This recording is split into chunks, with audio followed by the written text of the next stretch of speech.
I'll give myself a countdown. 7, 6, 5, 4. It's Eve 2020. The date is June 18th. This is Matterall, and I'm here with a few friends. How you guys doing? Good. Day. All right. 2 out of 8. All right, let's get started. We'll just go and look at Dotland real quick and see if there's anything jumps out at us. We knew yesterday about this time. There was about 24 hours ago a big fight between the Imperium and NC Dot and Horde. So that's probably going to show up on today's statistics. War is heating up. Make no mistake. Things are starting to happen among the larger coalitions. Things have always happened underneath all that, but the big coalitions are starting to make some big moves, including, I believe, the Imperium moved to Fountain, and Initiative is, I don't know if it would be characterized as retreating or not. What do you think, McLeod? Well, I mean, the thing is, we're consolidating and making and getting rid of any like just sort of like superfluous structures and stuff like that. So that sounds an awful lot like didn't want those bases anyway. Doesn't it? Excuses for running away. We are strategically retreating. Yeah. Hey, you can dress it up or whichever way you want. That's fine by me. But it's the same thing as when when you go on a purge of various different channels and stuff like that, right? Yes, I am going there, right? It's just a daily. It's not a daily. It's just a cyclic thing that happens. Like you purge stuff, and then you let it like the new stuff grow, and then you purge the stuff that doesn't seem to be doesn't seem to be useful or beneficial, right? I am dubbing Sir Robin McLeod. Yeah, totally. Brave Sir Robin. Brave Sir Robin. So I mean, well done. My issue I take from it is, why are you removing structures if you expect to be attacked? Surely you leave them as more to burn from. Like, we know timers are like absolutely horrible to deal with. Leave them. Let them burn through them.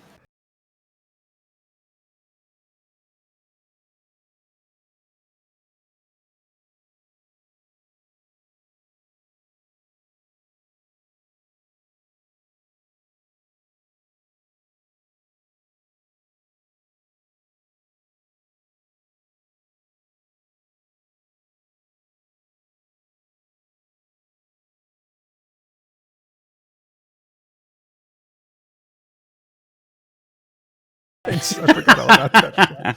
All right, enough of that. We'll stop there. Was that less than 10 seconds? I don't know. How does it work? It works like people have been copy striked for like 5 seconds. All right, well, there goes that. Yeah, I got carried away. It was like, that was Brave Sir Robin from Monty Python's. I think if it's Monty Python, you'll be fine. Like I don't think they're heavy-handed on the whole, copyright striking shit. Yeah. Hopefully. All right. Let's get into the numbers. We would do a PCU, but something funny happened. Let's see. Still down? Nope, it's back up. Although I don't know how much value this has. I do it every day, but it's just like statistics, right? Eve back up at 32. I want to see this last weekend since we missed it. Oh. No, that was May when it was hitting 42,000. Gosh, really ever since. Hello, what's going on? I mean, it's lower this week than it was last week, and last week was lower than the week before. Coronavirus is wearing off. It is, isn't it? That's right. It's too bad because it's certainly not any safer out there than it was weeks ago. Yeah, like stop speaking sense. It's completely fine. No, I'm only joking. keep doing your social distancing and protecting yourself. If you don't think about it can't affect you. All right, let's look at the numbers here. Dotland going into the last 24 hours. Empire Space has the usual suspects: The Forge, Black Rise, Lone Trek in the top 3 spots, all about 2,000, just a little bit under. 00 has Delve in the top spot with Kalevala Expanse and Veil of the Silent. The only thing interesting there is Veil of the Silent, where there's actual open warfare between corporations. Delve and Kalevala are both homes to big alliances. And looking at specific systems, we'll go ahead and skip Rio, which is in Kalevala Expanse, and go to JTAC Z and Smother. There's some fighting there going on. It's mostly between the Fire Coalition and Horde. And then LXQ again is Ethereum Reach. Other than that, we have most violent systems in low sec and high sec. Nenamela remains active with 580 ships destroyed in the last day. And Narja, 866. People must be back to ganking. One of the interesting points here in the Bleaklands, Otellan has 554 ships destroyed. We'll have to look into what is going on in Otellan. All right, those are your stats today. Looking at the Sov Shuffle. I don't see anything in there. Scumlords pick up 2 systems. That's probably in the north. That's where they are, up in Tribute area. And Alliance movements in 7 days. Loading, losing 800. We talked about that yesterday. They lost 1 corporation that went to Providence. We'll talk about Providence in just a few moments. And the Rogue University picks up 436. No, sorry, loses 436. That belongs to the Rogue Consortium, also in the Providence area, but not aligned with CVA and the Provi holders. That's an interesting development as well. Okay, let's go to Killboards real quick. Can you tell I'm trying to get through this fast? Because I'm trying to get through it fast. That's fair enough. Yeah. Otherwise, we're doing a morning show, and this is a news bit, and then then we'll get going. Over the 10 billion mark, we have Gecko Association losing, pretty expensive Orca at 12 billion. And you have Fortizar belonging to Golden Ram. Was that yesterday, or that's the second Fortizar that was killed by literally triggered? Again, Ragnarsson. Takes that out in J-Space. And those Scandinavians. Yeah, right? I've been watching Vikings lately. So that means a lot to me right now, that name. Yeah, and then a jump freighter. No, it's a Charon. Yeah, that's Charon. Charon, right? The Styx. Yeah, the Styx ferryman. Charon. I keep thinking Sharon, and then she's in some kind of like Camaro, you know. She has Yeah, I had to correct someone saying Lachesis yesterday. That was... my reaction... Oh, my reaction was simple. I just say, Jesus Christ. well, okay. Educate us. What is it meant to be? It's Lachesis. When it's Greek, it's a K. Oh, okay. C and H is almost always actually a K, unless it's an imported Frenchy word, because the Greek CH is a key, and that's a K sound, and it's actually Charon, to be honest. Is that a very famous shield logistic ship pronounced the way that Shadu would want us to pronounce it? I don't know. Do pronounce this, please, Scimitar. It is oh, Lord. To be honest, it is. My ears are screaming. McLeod, are you Hey, all the Ks. It's also a Sion, not a Sion. Oh, McLeod's got a video up. We should do this for everybody. We're going to go to video now. Oh, actually, first let's finish up these stats. Looking at that Orca, what in the world did it carry that cost so much money? Was it a fitting or was it cargo? And apparently it had like 10.5 billion in cargo, mostly in blueprints. So you had a Charon blueprint. That's a T2 freighter, jump freighter. It had a bowhead blueprint, and it had construction capital parts. Those things add up. That's Charon, not Karen. Like we're not going into having Karens in this game. Sorry, no, thank you. Great meme. The Karen meme. Oh Lord. Okay, so those are a lot of blueprints, mostly capital. That adds up. If you put 10 of those together, you get about 10 billion. That's what was in the Orca. So yeah, it was making it was carrying stuff in J space, which means it can mean a bunch of things. So that's what happened there. All right. That's it for the kill boards. Let's go and actually bring up some video of you guys. Whoops, there I went. What should we talk about today? Look at that. You look like a real capsuleer. Capsuleer? Yeah. Where'd Caleb go? He disappeared. All right. Well, and just to point out that, yes, originally it is actually chicken. It's not chicken because it comes from the Dutch kieken or kuchling. So, yes, it is chicken. Sorry. And this is one of the things I would like you people to maybe consider making a habit of, because it's so entertaining. Every time you have a thought about a word like this, look it up. Go etymology and the word, and you will be able to get a nice little story about these things. I'm not going to get started too deep on things like lord and lady being very, very old terms and having to do with bread. But it's funny to do this stuff. It's very nerdy and it's very... I always find it entertaining. Where's your camera, Caleb? Come on. You were on camera a minute ago. I always find it entertaining to I mean, it's I guess it's a bit of a dig to the French language, but I always find it entertaining to figure out, to find out what words the French consider to be masculine and feminine. I was going to say, turn on your camera, you kicking? Kicking? Is this kicking, Karen? This is not kicking, Karen. And we're not going to go into the whole aluminum thing, because that's just a whole can of worms. I mean, we all know aluminium can of worms, in fact. Yes, we all know the answer. Because Americans tried to normalize the English language to avoid all the variation stuff, and they failed miserably. I think Americans couldn't handle it, and I'm not sure why. I think half of it's like sort of like an American and a British sort of playing Scrabble, and they were just like, no, you can't have those extra vowels and stuff in there just to increase your points. Like, it's gonna be aluminum. We're broadcasting for the first time on Streamlabs from this setup. Is it 640p, or are you just kidding, Spud? When you click the settings to watch it on Twitch, it does say 640p source. Yeah.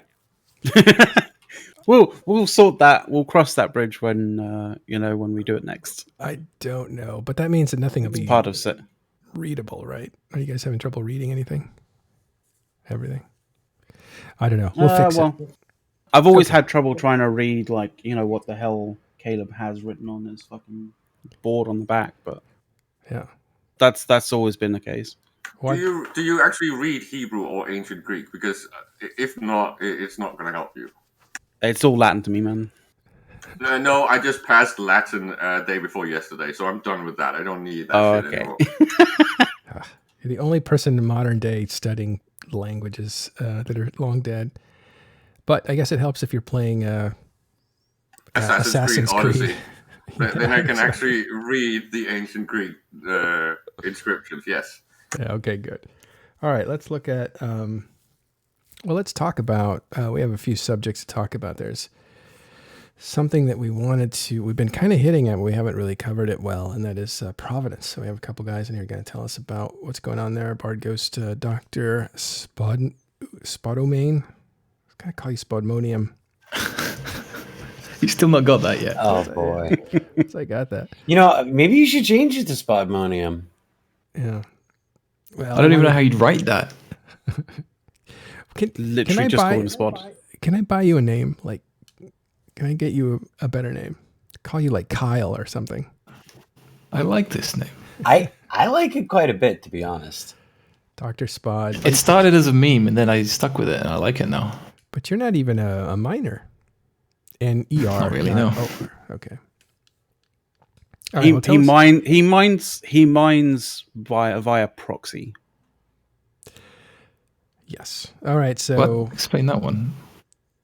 As in, you kill the miners. Yeah. I'm not a PvPer either, so you're wrong again. All right, Dr. Spodumane. You are someone that has something to say about Providence. Let's talk about Providence. Oh dear, it's not nice. No. So yesterday we had a brief. What was it? I think you looked at Dotlan and we saw that Loading Alliance. Nice name, by the way. That's a good name. Why do you like that name? And yeah, I like the loading one. It's funny. It's a good trick.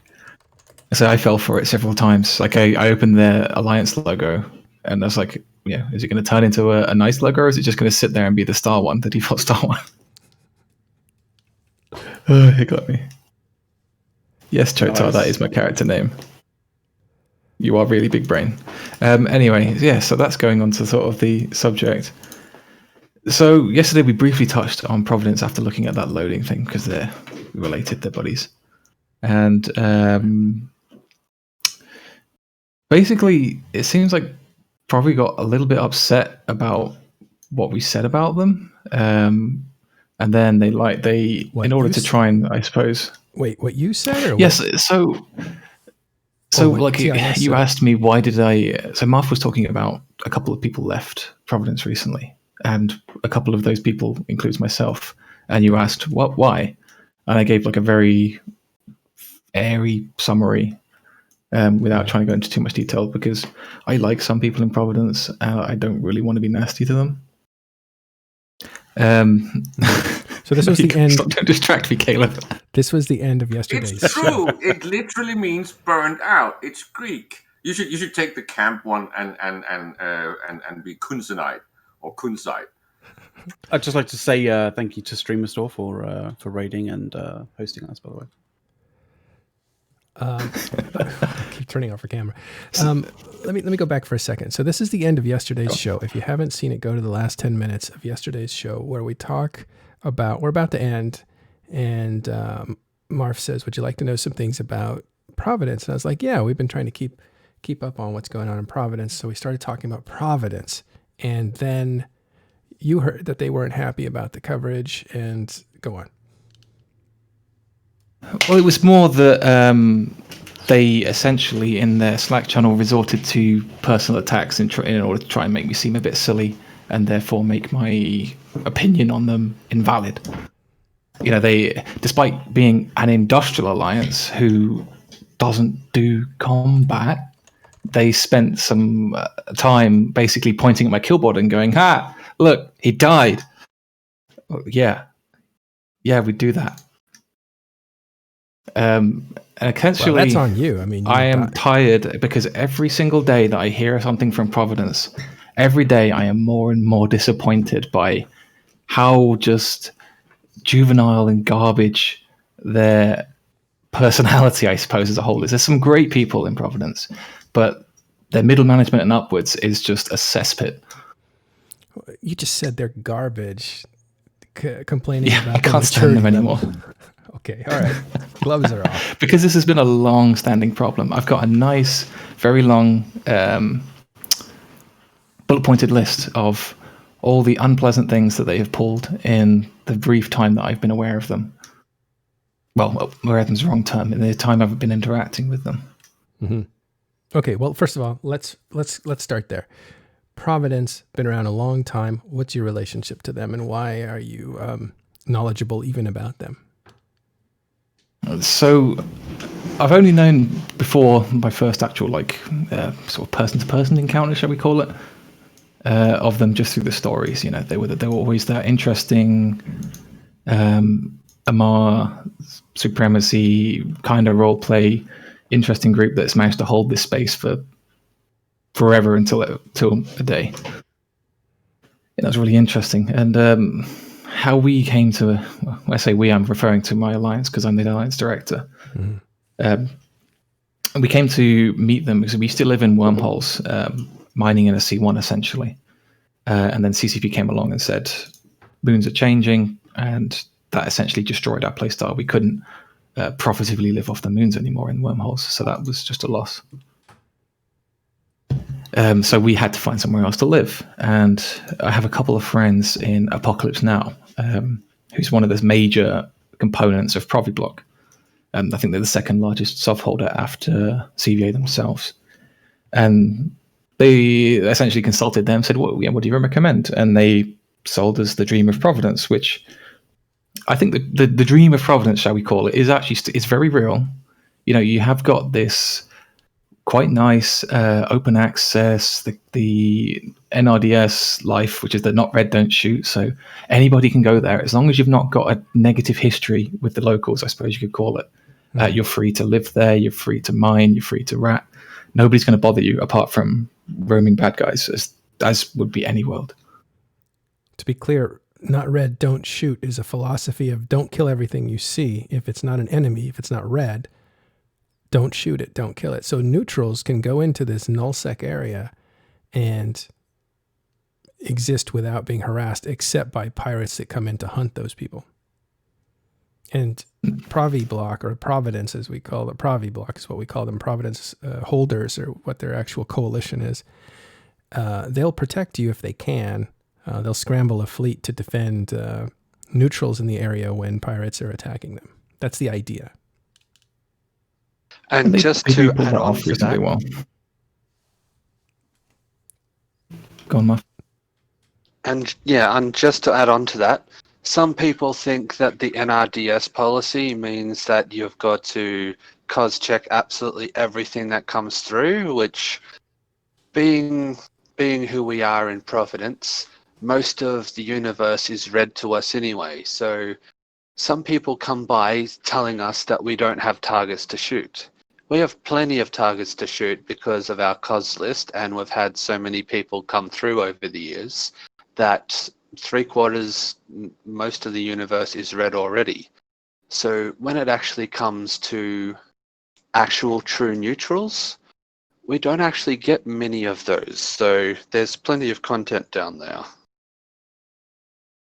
It's in terms of the overall philosophy and what they're trying to achieve, I can wholeheartedly recommend Providence. I really like the idea. I think it's really interesting. I think it's that nice kind of different where it's not implausible, it's doable, and it opens so much more to everybody that can't necessarily join or doesn't want to necessarily join a big null block, for example. So it's a good alternative for people who want to be a nullsec, don't want to have the obligations of having to soldier up for an alliance, or do small gang in lowsec and some nullsec areas. This is a good alternative because you can kind of go and live in nullsec, at least the idea is, and not be bothered with being overly committed. That's the philosophy that you're talking about. And there's a caveat: there's no rent to pay, by the way. Yeah, that's a good point. It does behave in some ways a bit like renting, without the have to fork over cash. All right, so the idea is good, is what you're saying. Yeah, we were completely sold on it. Sounds great. We can come down, we can hop into, because like Muff says, there's always something going on. There's either roaming fleets coming along causing trouble, or there's the neighbors' wrecking crew causing their own form of trouble. And there's always there's good sized fleets, but there's also the small skirmishes, and that's like available 24/7. Yeah, whenever you're on, there's always something to do. It's great.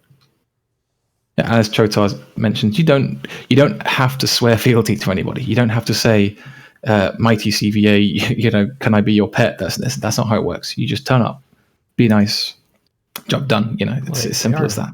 They are they have a role-playing background, right? Because they're being, for those that don't know, they are associated. Providence is associated with the Amarian Empire, and these players consider themselves holders.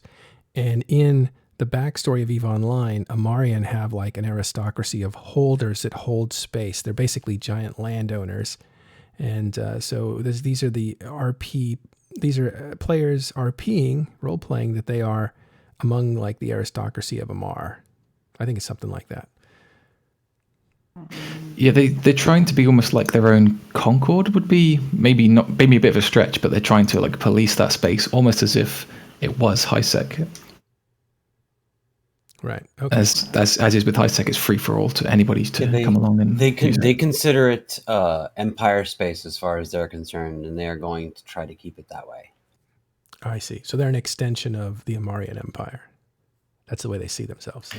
Yeah, that's the sort of story. That's the role play, but also, although it's not 100% achievable, they mechanically try and achieve that through the game, and they do a damn good job of it.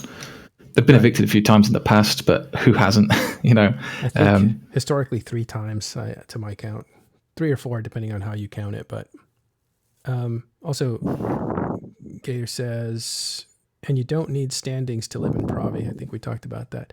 Hey, Alice, you're breathing into your mic, just so you know. Go ahead. I believe that's Chotar. He's a CVA Diplo. Oh, okay. Alessis Heron is? Oh, Chotar. No, the guy in chat you were talking to, Chotar. Oh, I don't know what the GT is. Hey, dude, feel free to jump in if you want. All right. Anyway, we met. Alessis is actually one of the diplomats within my own alliance, and so I pulled him in here to have kind of another Provi voice, because I've been hearing that your show doesn't really have many Provi voices. Provi voices are notoriously hard. I take an issue with that, to be honest. There is not. It's an open show. You're not being underrepresented. You're not representing yourself. You can't complain that nobody votes for you in an election that you didn't stand. Well, we have voices. Just sometimes they end up dissenting voices. But we like to have representation from everywhere that will come here and present their case, or it's not a case, but present their side of what they're looking at and stuff. So you guys are welcome to be here and to talk. Right now, let's finish up with. Say it again. I want to hear you. I said thanks. Good. Sorry, welcome. I'm not sure if my mic is working well. It is now. Yeah. It is. It's nice and clear. All right. Good. So let's go back. So the story is we've been sold Providence, Provi-Bloc by our friends in APOC. It sounds nice. Everything makes sense. We join, and almost day one, the problems begin. The guy we got to talk to, I'm not going to name names personally because that's not what it's about. It's about an endemic problem they have, which we'll get onto in a minute. So like day one, we're not told where to talk to anybody. Literally, we don't know what any of the social situation is. How do we interact with anybody on a social level? The only information we were given is the name of the intel channel for the region, which is as expected, but it causes further problems, is heavily policed. So and I did do this and it did happen, I asked in that one intel channel that I had access to, hey, we're new here, I'm paraphrasing of course, we're new here, we want to interact, we want to get involved, where do we go? Shut up, it's an intel channel. Great, thanks, that's useful. Legit. Well, it was an intel channel. But okay. Right, but my point is, it was the only avenue of communication I had, because the diplo that I'd been sort of assigned, shall we call it that, I would ask him questions and I would get like a half answer, and then it would never really go anywhere. Or he would offer saying like, I'm going to do, I'll go find out that for you, but there would never be any feedback. So it took us about 3 or 4 weeks before we found out where the channel was for fleet pings. So we couldn't get involved in any fleets for 3 weeks. That wasn't because we were being intentionally blocked out from it. It was just nobody thought, do you know what, that'd be useful information for you to know, or information should be available somewhere for people that are in the coalition. So communication's bad, or it's hard to get through to leadership, or somewhere along those lines? Or? Pretty much, and that became a bit of a theme. It was almost every single day for the first 3 weeks, there would be another structure that we can't dock in because nobody... I'm told there is a centralized control list for their structures, but about 3/4 of their structures don't actually subscribe to it. So every day I'm having to talk to another diplo from another alliance saying, can I please dock in your structure? We're part of the Provi-Bloc, we're blue now, we're all nice and friends. It's a mild annoyance, but it sets a theme that just slowly gets worse and worse and worse. We finally got access to Provi-Bloc use Slack as their primary out-of-game communications. If people that aren't aware of what Slack is, it's basically just a chat room app that you can make channels and control what channels people can access. Discord without voice. Love basically. Slack. Yeah. It's voiceless Discord. It has its own problems, but we'll not discuss that because that's basically a massive meme within Providence right now. Every time somebody new joins, they always say, "Why the hell are you using Slack? It's got all these issues." Blah blah blah. But yeah. So 3-4 weeks in, we get access to Slack, and me being me, I get grumpy, of course, like everyone does, and I air my grievances of like, how was I supposed to know where this was? How was I supposed to know where that was? What's with this communication blackout? Step in to defend you here. You're just you see where issues are that can be fixed, and you say, "Let's fix these," or "Let me bring your attention to these things." That's something that is a notable characteristic of yours. So you're wanting to fix either injustice or some inefficiencies, and in a polite way. I will freely admit I am not always polite when I'm raising issues. Absolutely not. Oh, well, okay. It's your fault. There was choice words flying around, of course. Of course, there was choice words flying around, and I'm entirely guilty of inciting some of. If I'm being aggressive, of course, people are going to be aggressive back. But it doesn't really explain, because everything just becomes a symptom of his communication problem. It's one of the first things that was said, because I was using and don't ask why I do this, I don't know myself, but on the Slack and everywhere else, the character name that I was using is not the executor of my alliance. So I think everyone assumed that they were engaging initially with a line member, and they basically kept saying, "Well, your alliance director should have known this. You should have known this." And then the moment I said, "I am the alliance director," they all just went kind of, "Oh, change the subject." Yeah, there was just no interest in trying to actually resolve the issue. It was just, "You should have known this. We all know it because we've been here since the dawn of time. I don't know why you don't know it. Not my problem." It felt like every time we raised an issue, and the issue was something to do with we didn't know about this thing because it's not available as freely available information. Got it. We were being ridiculed for not knowing that. Like, "You're stupid. How do you not know this?" Got it. So Spot, at this point, there's a communication breakdown. You're pointing some things out, even old technology, as you say, Slack, which I think is fantastic, by the way, but whatever. These are the Slack problems is the only issue that's used. And you're not getting satisfaction of even communicating with them or getting them to respond to you. Mm-hmm. They do respond, but it's either jeering or just talk that doesn't actually lead to anything. It's go talk about this elsewhere, tell this person. Like, great, but this is like the main channel of communication I have access to. This is where everybody is. If I'm going to get a response, a potential solution, this is the place to get it, surely. Okay. So I will admit that that his entrance to the Providence Coalition, it did have like everything he's just been saying. It is pretty much how things went, and we did have a communication error. There has been a whole bunch of things that have been raised, like he was the executor of an alliance, and like there's no hire within himself, so he asked a coalition, and we have been working quite hard over the past couple of weeks, a month or something. We have had a whole bunch of people start communicating with each other. Like just in the channel here at the moment, we have Elassus, and he's one of my diplomats in my own alliance. In the Twitch chat, we've got Chotar, and he's here in interest to see how everything's going, and he's actually the right-hand man to Equinox himself, of the executor of CVA. Okay. And so there's a bunch of things that have been raised, and so we have been working on our social issues, so to say. Might I drop in, the reason Elassus and Chotar is here is because I told you that I was going to be airing the issues with Providence. So they're here to try and cover themselves and defend themselves, which is a valid reason. But if I hadn't have told you, they wouldn't be here. Is it really? I was just told that there was going to be a talking in stations and I could come here. I had no idea what the timing is incredibly suspicious. Right. I told Marv about 2 hours ago that I will be talking about this, and then suddenly, ta-da. By the way, you can always come to talking in stations, though, just so you know, in the future. But it doesn't matter. I feel like I'm in divorce court and I'm like a judge, but I'm trying to get a story out of you. That's what I'm trying to do. So it is the time for the airing of grievances. Let me.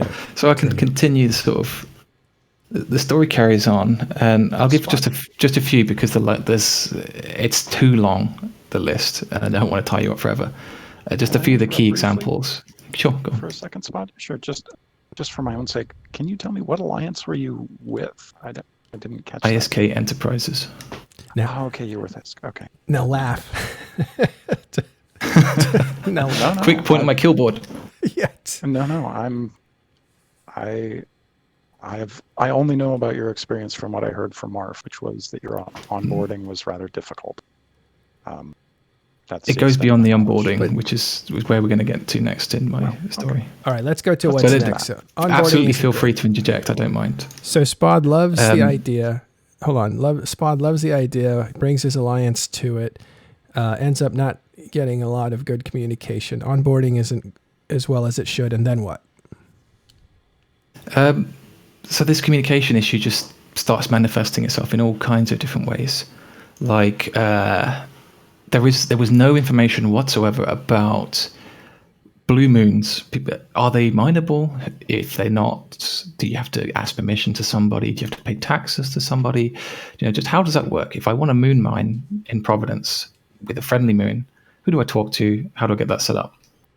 And admittedly, this is a mistake on my line members' part. Two of my line members, or one with an alt, doesn't matter, went to a moon and they saw no information. There was no information in the bio.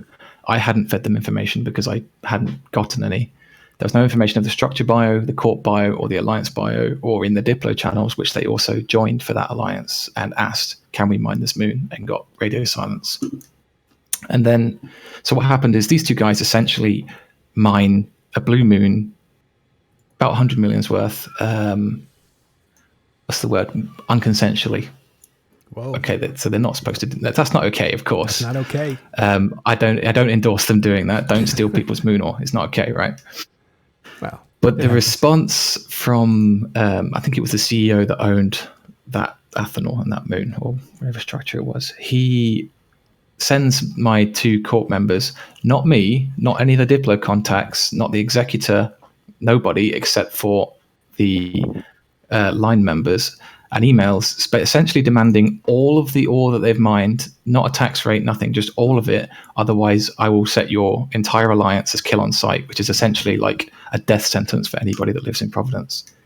Well, kill on sight is a list of people that are considered red, which means they can be shot on sight, which would totally disrupt you living there, wouldn't it? Exactly. It would mean we would have to leave immediately. If you'd lose all your docking access to any of the structures. You wouldn't be able to interact with anybody anymore. It's like, you're excommunicato. You can't stay there. Oh, I like that, like the church, cut off from God. Okay, exactly. It's not a good place to be if you want to be friends with Provi.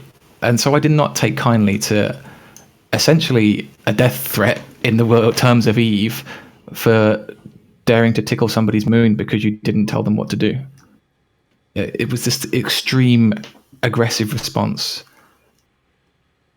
And what happened? So that was one in example of response to nastiness. that particular thing, the owner of those moons, I will admit they may have been a bit overzealous on their response. Like, there is certain channels that we should go through, and so we did come to a pretty amicable situation. So I spoke to my guy. No. Yeah, we did. Oh, did it? Okay. I told him no, and he backed down. That's because I had communications with my guy, and everything was sorted out. Like, it was explained that you guys were new and that you hadn't really received much information. And so my guy's like, oh, well, I didn't know this. I thought it was just a blue that had been here forever. And maybe they didn't do some background check. They just saw a blue name that they didn't recognize, and they may have been a little overzealous. So me and also possibly Elassus, we did our Diplo thing, and we had communications with our people, and they didn't realize, and so we managed to solve everything. And Spud here, his guys were all good. I made sure that they were good. It wasn't the best of things to happen, but we did manage to sort out the situation so that people were as happy as they could be that come out of the situation. That's Spud. It's about why it happened, and I don't think that's an accurate. There's something crazy going outside. I don't think that's an accurate representation of at least what happened after that event. After the CEO emails the people, the line members, and says, "Give me the stuff or get out." I was contacted. Actually, I think I reached out to a Diplo. I can't remember. I contacted a Diplo on the Provi-Bloc side and basically just said, "What's this? This is not okay."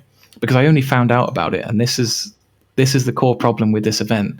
The Alliance executive / Diplo everything, only found out about this incident because one of those line members came to me terrified that he was going to get the Alliance booted out. And so I got a copy of this email and then spoke. I think it was Marth, actually. I think I spoke to, and just basically said, "This guy can." Again, to paraphrase, I essentially said, "This guy can suck it. He's getting nothing out of me. It's not my problem." That's diplomacy. And then that was essentially the last I heard of it. My guys, I don't think they received any emails. I don't know if you spoke to them in a text chat in game, but as far as I know, they didn't have any communications from anybody after the fact. So I think that the everybody had a happy ending thing is a bit unfair representation, and I think I was also asked to apologize, and again the answer was suck it. More diplomacy. That's the Spud. I'm an expert diplomat, as you can tell. Open a school. Yeah, so that story is one of the many. Okay. Well, another of my favorite was when there was an Astra house being attacked, and a couple of my guys joined the fleet as they were doing.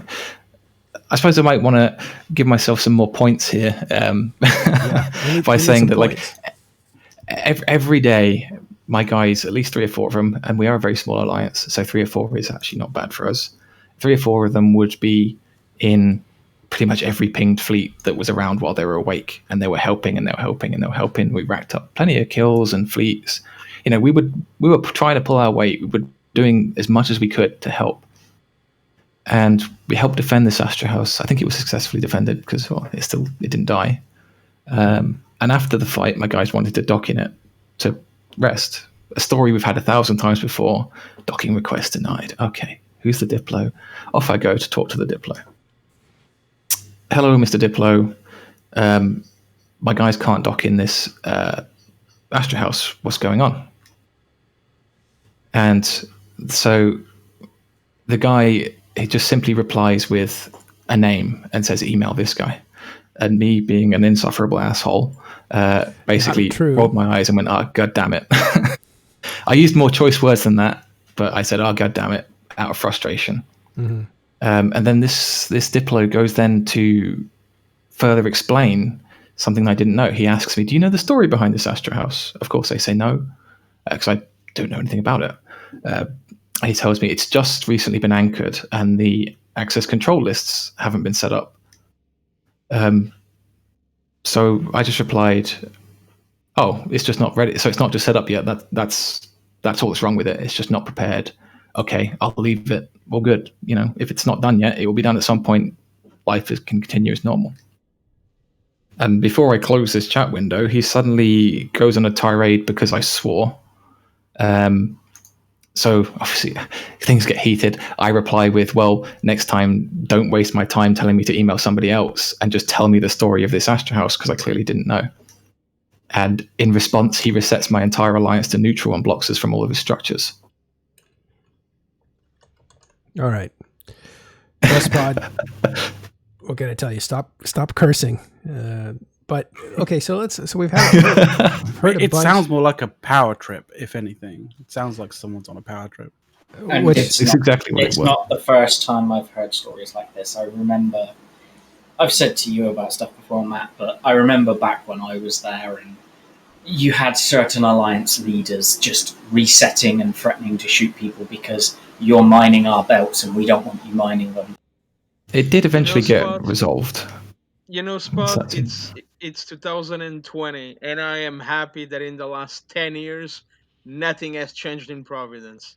They were like this 10 years ago, they were like this 5 years ago, and nothing has changed. Well, I was a CEO in Providence for 2 years, and then I was a director in CVA proper for another 2 years, and nothing has changed. Wow. I didn't know that, Seamaster. Yeah, I was a CEO I'm for here 2 years now, in and I Apocalypse seem Now. to be able to.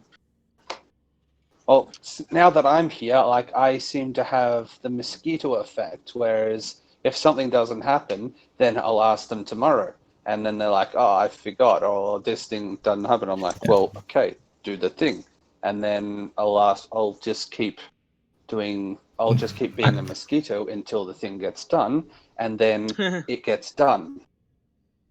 I do have to add, yeah, after I first got in touch with Marv, I think he reached out to me, and he was the only person within Provi-Bloc to reach out at all in any way, even to this day. But our lives did get a lot easier. Marv is a damn good Diplo, or at least he's a damn good mosquito, if he wants to call it that. he seems to get things done. When I need information, I basically just deleted the contacts for all the other Diplos I had because they were just a waste of time. Yeah. Marv actually did sort it out. Provi is there are two facets of Providence. If you join an established alliance in Provi, like CVA proper, like Apocalypse Now, and so on and so forth, you'll be good. Everything will be set up. You will never have issues. But if you are Spot and you try to join Providence with his alliance, it's going to be hassle after hassle after hassle. See, one correction to that. Be careful which internal alliance you join, because if you pick the wrong one, and there's a lot of drama, you might just find half of them leaving to go join Legacy. Apocalypse Now is not bad. At least when I was there, they weren't bad. They were good people. I'm joking about Evictus and Co. Yeah, I don't do those. So the time went on. There was many, many more similar situations of basically, shall we call them, power tripping and communication failures. Similar stories. Like one real quick one is a guy accidentally posts intel in the wrong channel and then gets muted for it, and then posts it in the correct channel and then gets scolded. That was a good one. But then as we just got used to the culture, and by culture I mean beyond the communication issues and the power tripping leaders, it just got really, really unpleasant. They've got a significant issue, of course, this is all my opinion, of they don't seem to be willing to tackle people that are what I would call edgelords. They have people like baiting and generally just being unpleasant in all of their chat channels.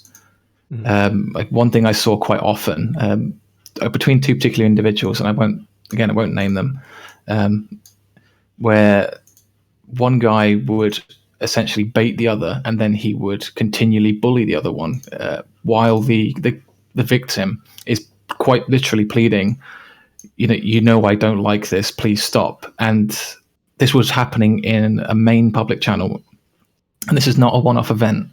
And then you have, while this is happening, you have many, many different people that belong to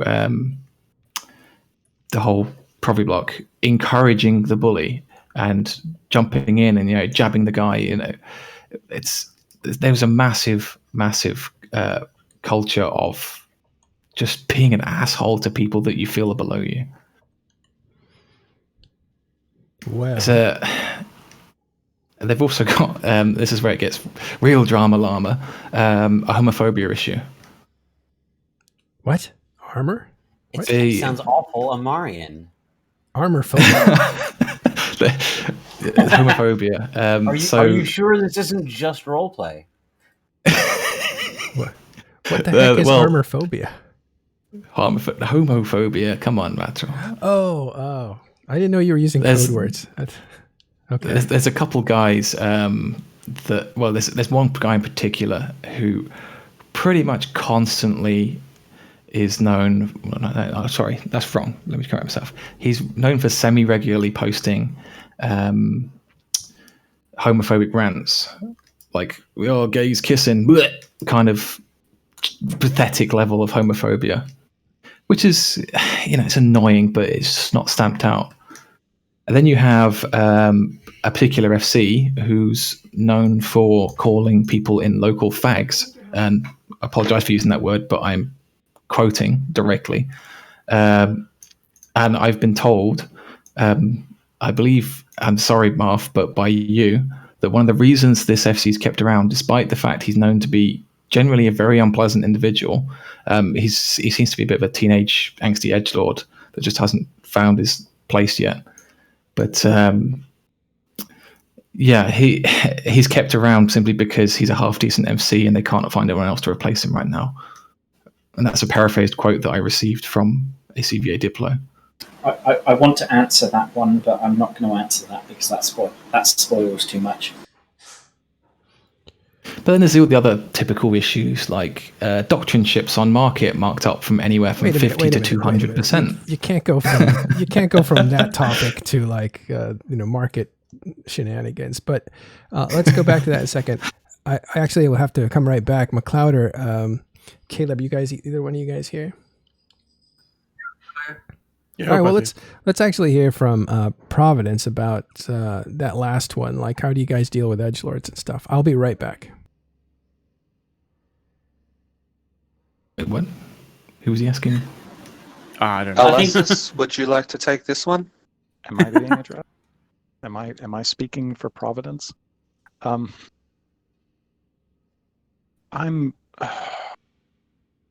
You don't have to speak for Providence, but you can share your speak on your experience being in Providence. Yeah. Okay, so I am in APOC.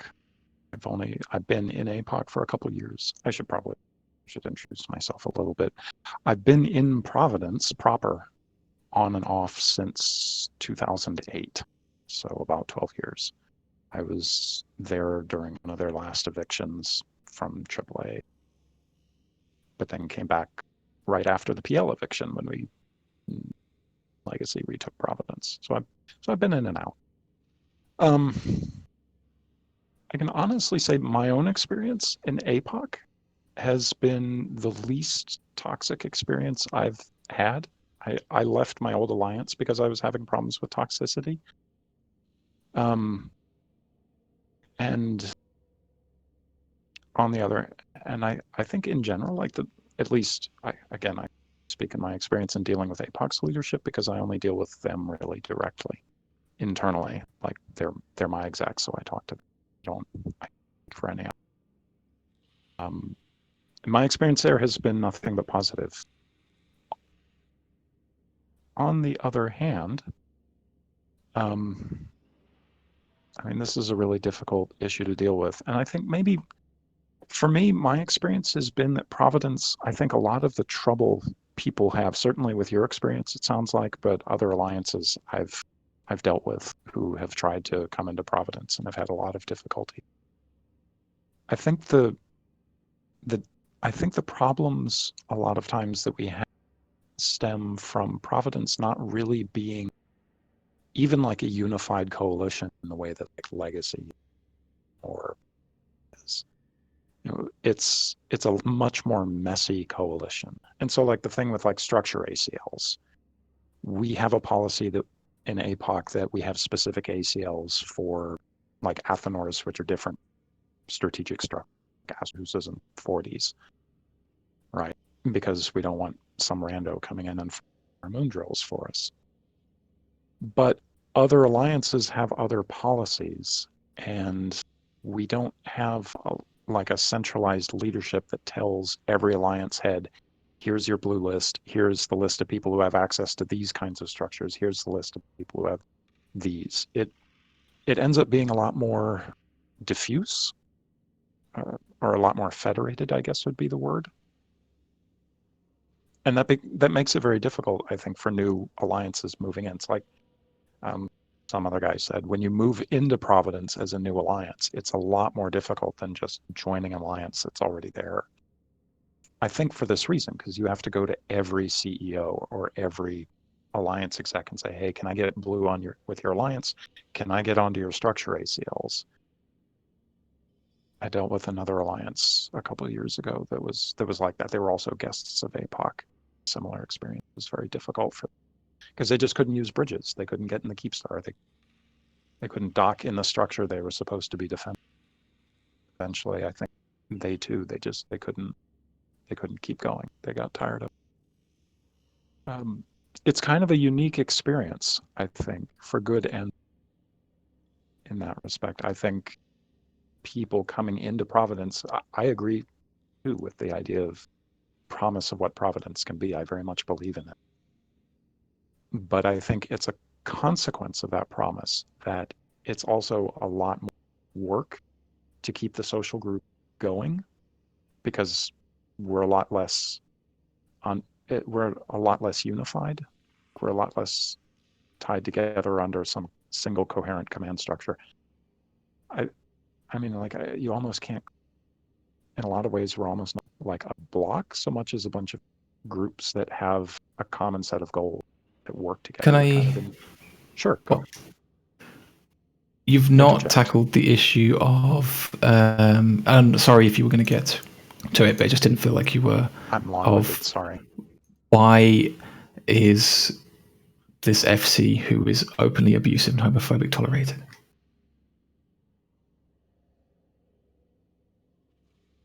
If you've not got a point on it, that's fine. It's just for me, it's a serious problem. You can't have what an FC is essentially a face for your alliance coalition, whatever you may call it, and to have them spewing vitriol, like real nasty, truly toxic shit. That's just not okay. It can't fly. I agree. If I can, I'm Eros Ranger. I'm actually the executor of TRC, TRU, and TRM. Oh, hi, Eros. Hey, the context. Those are the Eros is the rogue consortium, the sort of the into the Provi-Bloc link Yang, the intruders, shall we call them? Yeah, I'm basically Red Provi. Our neighbors. Yeah. Elastus, I do want to say that hearing what you were just saying is actually the first time I've heard an Open Provi member say something along the lines of, they're splintered or, there's not really a cohesive nature within Provi. Being ex-Provi. Splintered. Well, there's no cohesion, right? I didn't say that either. I said we don't have the sort of unified command structure that unified. a lot of power blocks do. Unified. But so that doesn't mean we're not antagonistic to each other. Right? Oh no, I'm not. Well, that I would agree to disagree. But I being ex-Provi myself, I've seen that firsthand. With the ACLs and with the jump bridges and being some new entity that came into Provi. Because TRC started as members of Care Factor. And, well, half of us did. The other half started as members of ULI. And we left Provi because of this whole issue with Care Factor leadership. We splintered off, stayed in Provi, tried to work out the standings and tried to fight with Provi, wanted to stay in Provi. And when it came time to asking for blue standings from CVA, we were denied because of this whole issue with Chi Buffet and EQ, and people really not understanding what actually happened, and people kind of just making up their own truths and going from there. And that kind of just pushed us over the edge, and so we ended up leaving, and then we ended up coming back to farm for content. Now, as far as the whole homophobic thing, I know that some of it was actually directed towards myself and towards Rocket. With the whole like certain people telling people in local that they were homophobic or talking about that, specifically targeting me and saying that I was a pedophile and all this stuff, just all kinds of crazy stuff, and it just kind of escalated. And yikes! That type of stuff, yeah, and that type of stuff just that can't be tolerated in local, like because you're going to have your local spam no matter where you go, right? Especially in big fights, you're going to have people talking all kinds of crap, insults, and whatever. But going on the personal attacks of saying stuff like that, it just can't be tolerated. And I see it more and more. I have actually, and I do have to say, since it was kind of escalated to higher powers, it has stopped a lot from the Provi side. Well, let's back up a second. Let's talk about the escalation that you're alluding to here. So the backstory for this is we had an FC who also was recently moved, and I believe in memoriam of one of his former CEOs or execs, someone he came from up the under Brave. It was the Brave. From Brave. Yeah. Right. So in a memoriam for that player, this FC publicly came out himself. And for him, in his experience, in an op that night, for the first time in his experience, suddenly everyone in local I won't say everyone else, let's say lots of people in local were suddenly spamming him with saying, "I'm gay," or just a bunch of other stuff. Nothing directly abusive, but not necessarily friendly either.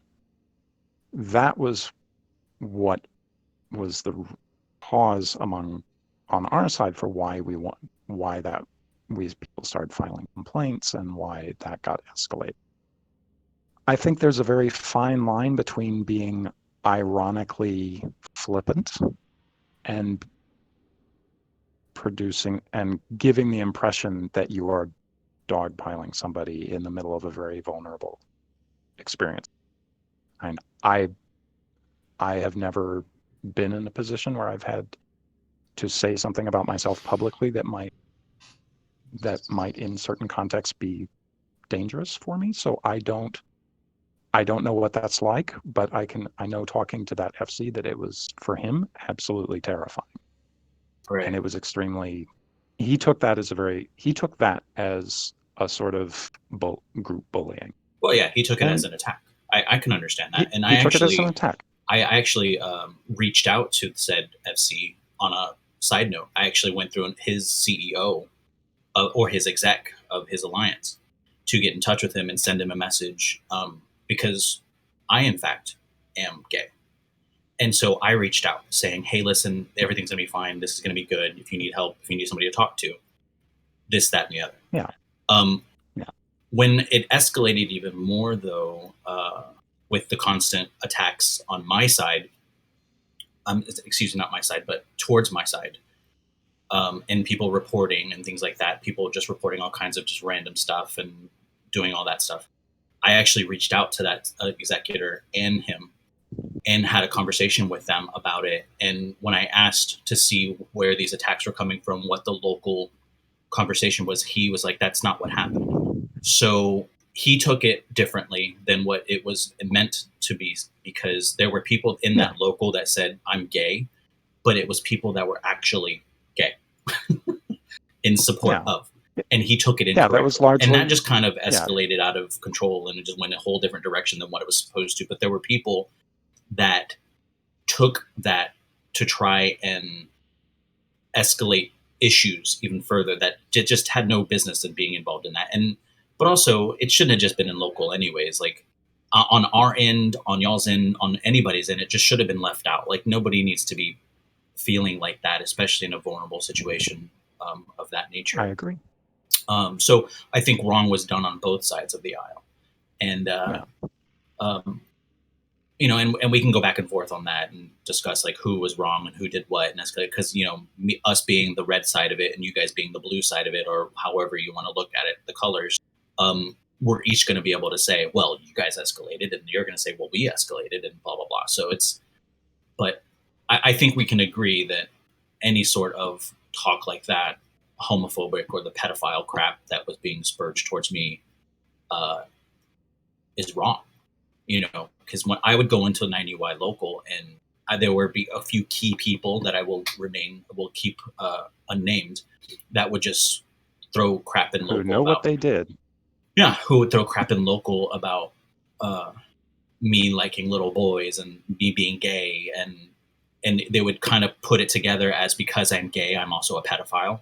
So and that rubbed me the wrong way, and that's why I started actually reporting the issues. Because I went to CCP and basically had to send, and in order to get CCP to escalate it, I actually had to send a mail to EQ and a couple of the key leadership in Provi, because you're supposed to let them know that this is going to be escalated before you take it to CCP. And it's unfortunate that I had to take it that far, but there's certain things that I just won't tolerate, and that's my personal life. You know, like, don't leave my personal life out of the game. I play this game. It's a hobby for me. I enjoy it. And I think most people in this game do that. It's like just leave that crap out of it. I agree. This is internet spaceships. We fly things, we shoot things, and social politics is not part of blowing up internet spaceships. I agree, Marv. And hello, Marv. It's nice to hear your voice. It's nice to see who's on the other side of those Intosis ibises. So many ibis. They hate you so much, Marv. It's not so much hate. It's more just a constant annoyance. Like, I don't know how anybody could spend so much time trying to just fly back. Like, how do you make ISK? I don't get it. He's a hero. I do market stuff. I build stuff. People give me commission in order to do stuff. Like I've just finished building a jump freighter for somebody, and what station is that going to come out of? Do you know? Asking for a friend. Yeah, I'm asking for a friend. Yeah, sure. But yeah, I build stuff, and because I need to do, because of what I do with my IBIS and all that, I make sure that I have enough market stock. And not only that, but when you can build stuff like Intosis links, rather than get them for like 10 to 20 mil of the JITA marker or something like that, if I can get the pieces and the blueprints and all that and have them fully researched, then I can afford to have 1,800 modules and put them on, 35 IBIS a day sometimes. Yeah, I would let your friends know that do try to come in and Intosis the same way to make sure they have enough strong for the cycle. I mean, they're going to die anyways because that's what they do. But I've killed a couple. I've killed a couple of your ibises, not yours, but some of the Provi guys that come in and they have like 5 strong, and it's like, that doesn't make sense, because if we didn't show up, you wouldn't be able to reinforce the system. Yeah, that's true. I wasn't actually aware of that. Yeah, I mean, even some of your kills, even some of your kills, your losses don't have enough. Oh, that depends how long it's taken, because sometimes you guys have killed me within the first 2 minutes. Sometimes with my other, I don't know how many ults that I've had toasting otherwise. Sometimes the flood of notifications, one particular ibis in the corner somewhere can get missed until one of your patrols come through 45 minutes later. Yeah, and then most of the Scruntium's gone by then. Yep. Well, I just got back in the seat and I missed the last 15 minutes. Can you guys go back and just totally review it for me? Can you repeat everything you said? I'm just kidding. I'm just kidding. I was listening in. I just want to say that I'm back in the seat here. Spot, are you happy, by the way? Are you done? Okay, good. I That's can go great. on with more Progress. problems that they have. But if you want to drop the show, you can drop the show. I don't mind. No. Moving on. No.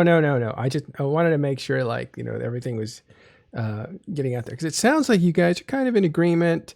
It sounds like some of the stuff that Provi is dishing out, not working with you guys historically. Now, this is the reason that it's even worth like talking about, because normally you don't want to take just somebody's bad experience with somebody and say like, hey, this alliance isn't worth it, or this coalition's a pain to be in. That's very one-sided by a group that could have deserved it. You're right, because maybe you just didn't fit into the culture. But this seems to be a pattern with Provi, and maybe it has new diplomats, maybe it has new leadership. I don't know, but it seems that this has been going on for years. And I remember Bard Ghost having a problem. I remember Jintan having a problem. These guys tried to change Provi to either whichever direction they were trying to change it, and not finding any open ears to change. So Provi hasn't changed, either won't change, or isn't taking new players' advice on certain things. And this has been going on for a long, long time. Is this the key to survival for Provi? Is this why they haven't imploded in many years? Is this a good thing? If I may. I'd say it's... Sorry, Aris, you go. Oh, well, I was just going to say that, again, being ex-Provi and all that stuff, and now on the other side of it, I think it's a lot with, any major group in the game, when you have a bunch of old dogs that don't want to learn new tricks, and you have a bunch of new blood coming in that see some issues and want to change it, and that leadership's not willing to change because they think their formula works. Does it work for Provi? Kind of, sorta. Are there things that they should change? Absolutely, because I think they would have more people sticking around if they did. Yeah. I mean, it's. I was going to go back to something earlier about I think the comment of the FC. Sorry, Lasses. I have my own. Sorry, someone. Yeah, sorry. Am I quiet or? Can we get Lasses turned up a little? Lasses, you need to speak up. I have you at 200%. If you can get a little bit louder, that'd be great. I'm trying. Eros can probably tell you when our season got spies in my fleets, I tend to talk very quietly in general. Sorry, I'll shove the mic in my mouth. Defensive mechanism. I think, to their credit, I mean, I'm in a similar position. Like, I'm working with a few people in Provi to propose improvements, things we can do better. And one of them is certainly communication. I agree. I think, honestly, it's stuff every big alliance should work on and can work on, improve. There's always iterations you can do. Can I inject something in this conversation? Sure. Well, I just like people in Provi and the whole Provi dream, and people that think about free porting, to be aware that the majority of the reason that these things are not working is fundamentally CCP's fault. It's a design flaw, because what? Free porting and Provi, the NRDS, and being friendly to neutrals and having that type of activity should actually, in a game like EVE, be superior to any other model, right?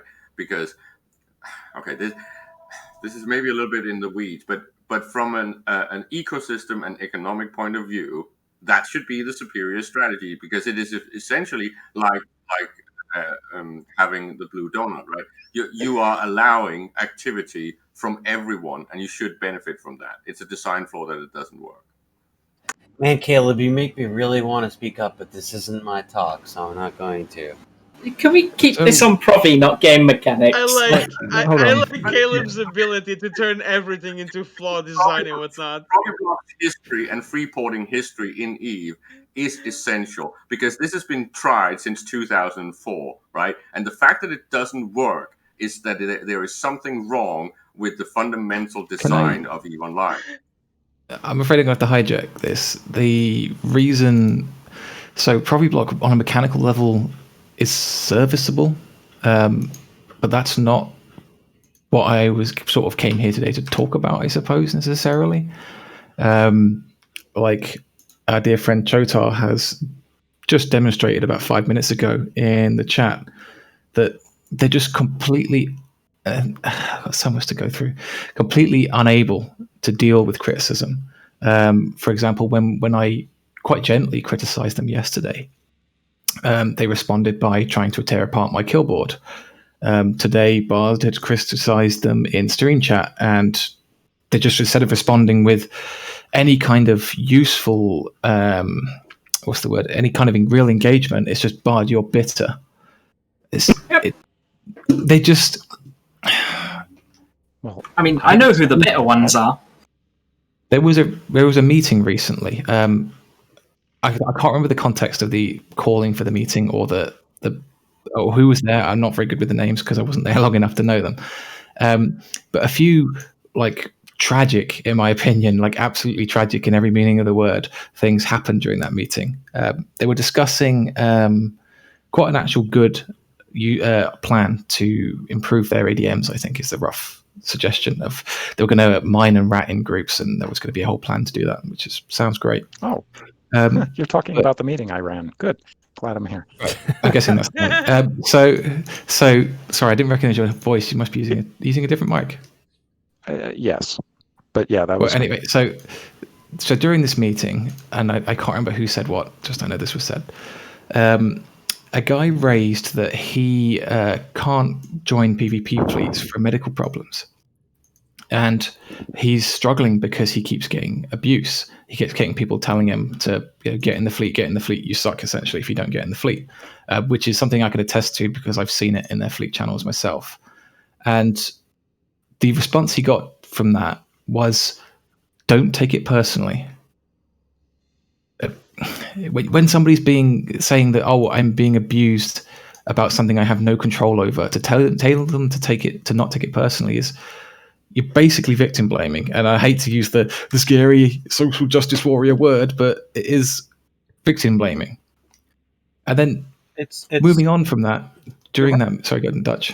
No, you're right. It's a different variation of, have you tried, not being depressed? Like, don't take it personal. If you get stuff like that just on and on and on and on, it's really hard to at one point not take it personal. And so that meeting moved on from that point.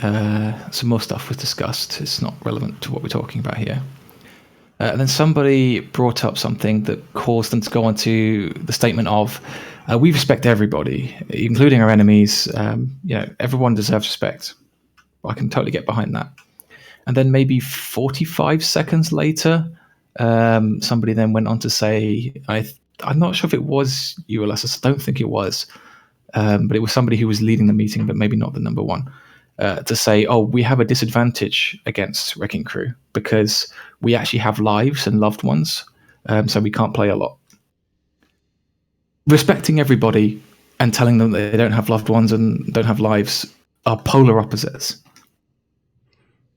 I'm going to be the devil's advocate here, but aren't you taking that a little too seriously? Like, maybe I am, because I'm just pissed by the amount of garbage I've had to deal with. Like, I know that I haven't got the Slack up right now, but I know that they're sitting there jeering and memeing and things and just generally being unpleasant.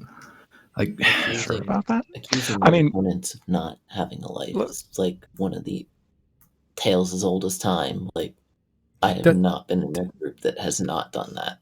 Doesn't mean it's okay. I have never faced a group that hasn't accused us of that in some regard. A lot of it's a joke, but like, that is not something to get worked up over. Well, so how about when we were raising issues, we were told, essentially, shut up, you're nobody. Your nobody is a direct quote. Being blamed for not knowing things. So being told we should have asked when it's impossible to ask about something you're not aware of. Should we go through the list? Well, but a lot of this, okay, so there's two sides to this that we're looking at. One is a lot of this kind of abusive stuff seems very light compared to how it usually can go, depending on where you're at. But the other side of it is that culture is important, not just EVE culture, but culture inside of groups that invite people in. Providence, I believe, is a welcoming area. It's almost like we're staking out this area for players to come in. They should have even higher standards than an NC dot, for instance, or a whoever else, Horde or whoever else. I noticed one thing that's really cool about Goon Swarm is they have some pretty tough standards on things. In fact, Goon Swarm looks like they have higher standards culturally as a closed society than Providence does as an open society. What do you guys think? I think there's... Go on, Caleb. It was just interesting to hear Merrill say that, because it seems to be a thing, and it's one of the things that some of those groups that's cleaned up their act. I think they should be mentioned more, because I think it's commendable when things like that is fixed, because we have always and you've had issues with these things. I think it maybe is because of the fact that this game drives people to a very passionate type of gameplay. Yeah. Can I hop in a minute, Matt? Sure. I just want to ask Eros a question. Eros, you said you were formerly Care Factor, right? When did you leave, roughly? And were you in any position of leadership? I think we left 4 or 5 years ago. It was late 2017, right? So something pre-invasion. Like oh, it was way before the invasion. Yeah. Yeah, because I'm just trying to remember. I wasn't a full member of leadership. I had actually, myself and a couple of others were just made like officers within the Alliance. And that's when we really started noticing the issues, the disconnect that we saw within the area. And that's why we ended up ultimately leaving. But yeah, it was pre-invasion. Yeah. No, that's fine. I'm just trying to get a gist for the timeline, and position, because I wanted to know if you were part of any of the internal leadership chats that was Coalition. Coalition, no. No. Okay, so you can't back me up on this. I was hoping there was someone that could, but Chotar basically just called me out in chat of Spod doesn't know Provi's problems with it. I'll tell you what the problems were. I called out their doctrine issues, and I got a load of abuse. And then I called their problems out for their abuse. And it just snowballed and snowballed and snowballed to the point where I had 2.5 alliances basically on my side and their leadership arguing this stuff out around FanFest 2017. And it was just constant abuse directed at everyone who dared to even question the entire current doctrine setup. Because we were nobody, we didn't know anything, we didn't deserve a place in Provi. Where have I heard those words before? Yeah. There's a reason I left with Warped Intentions.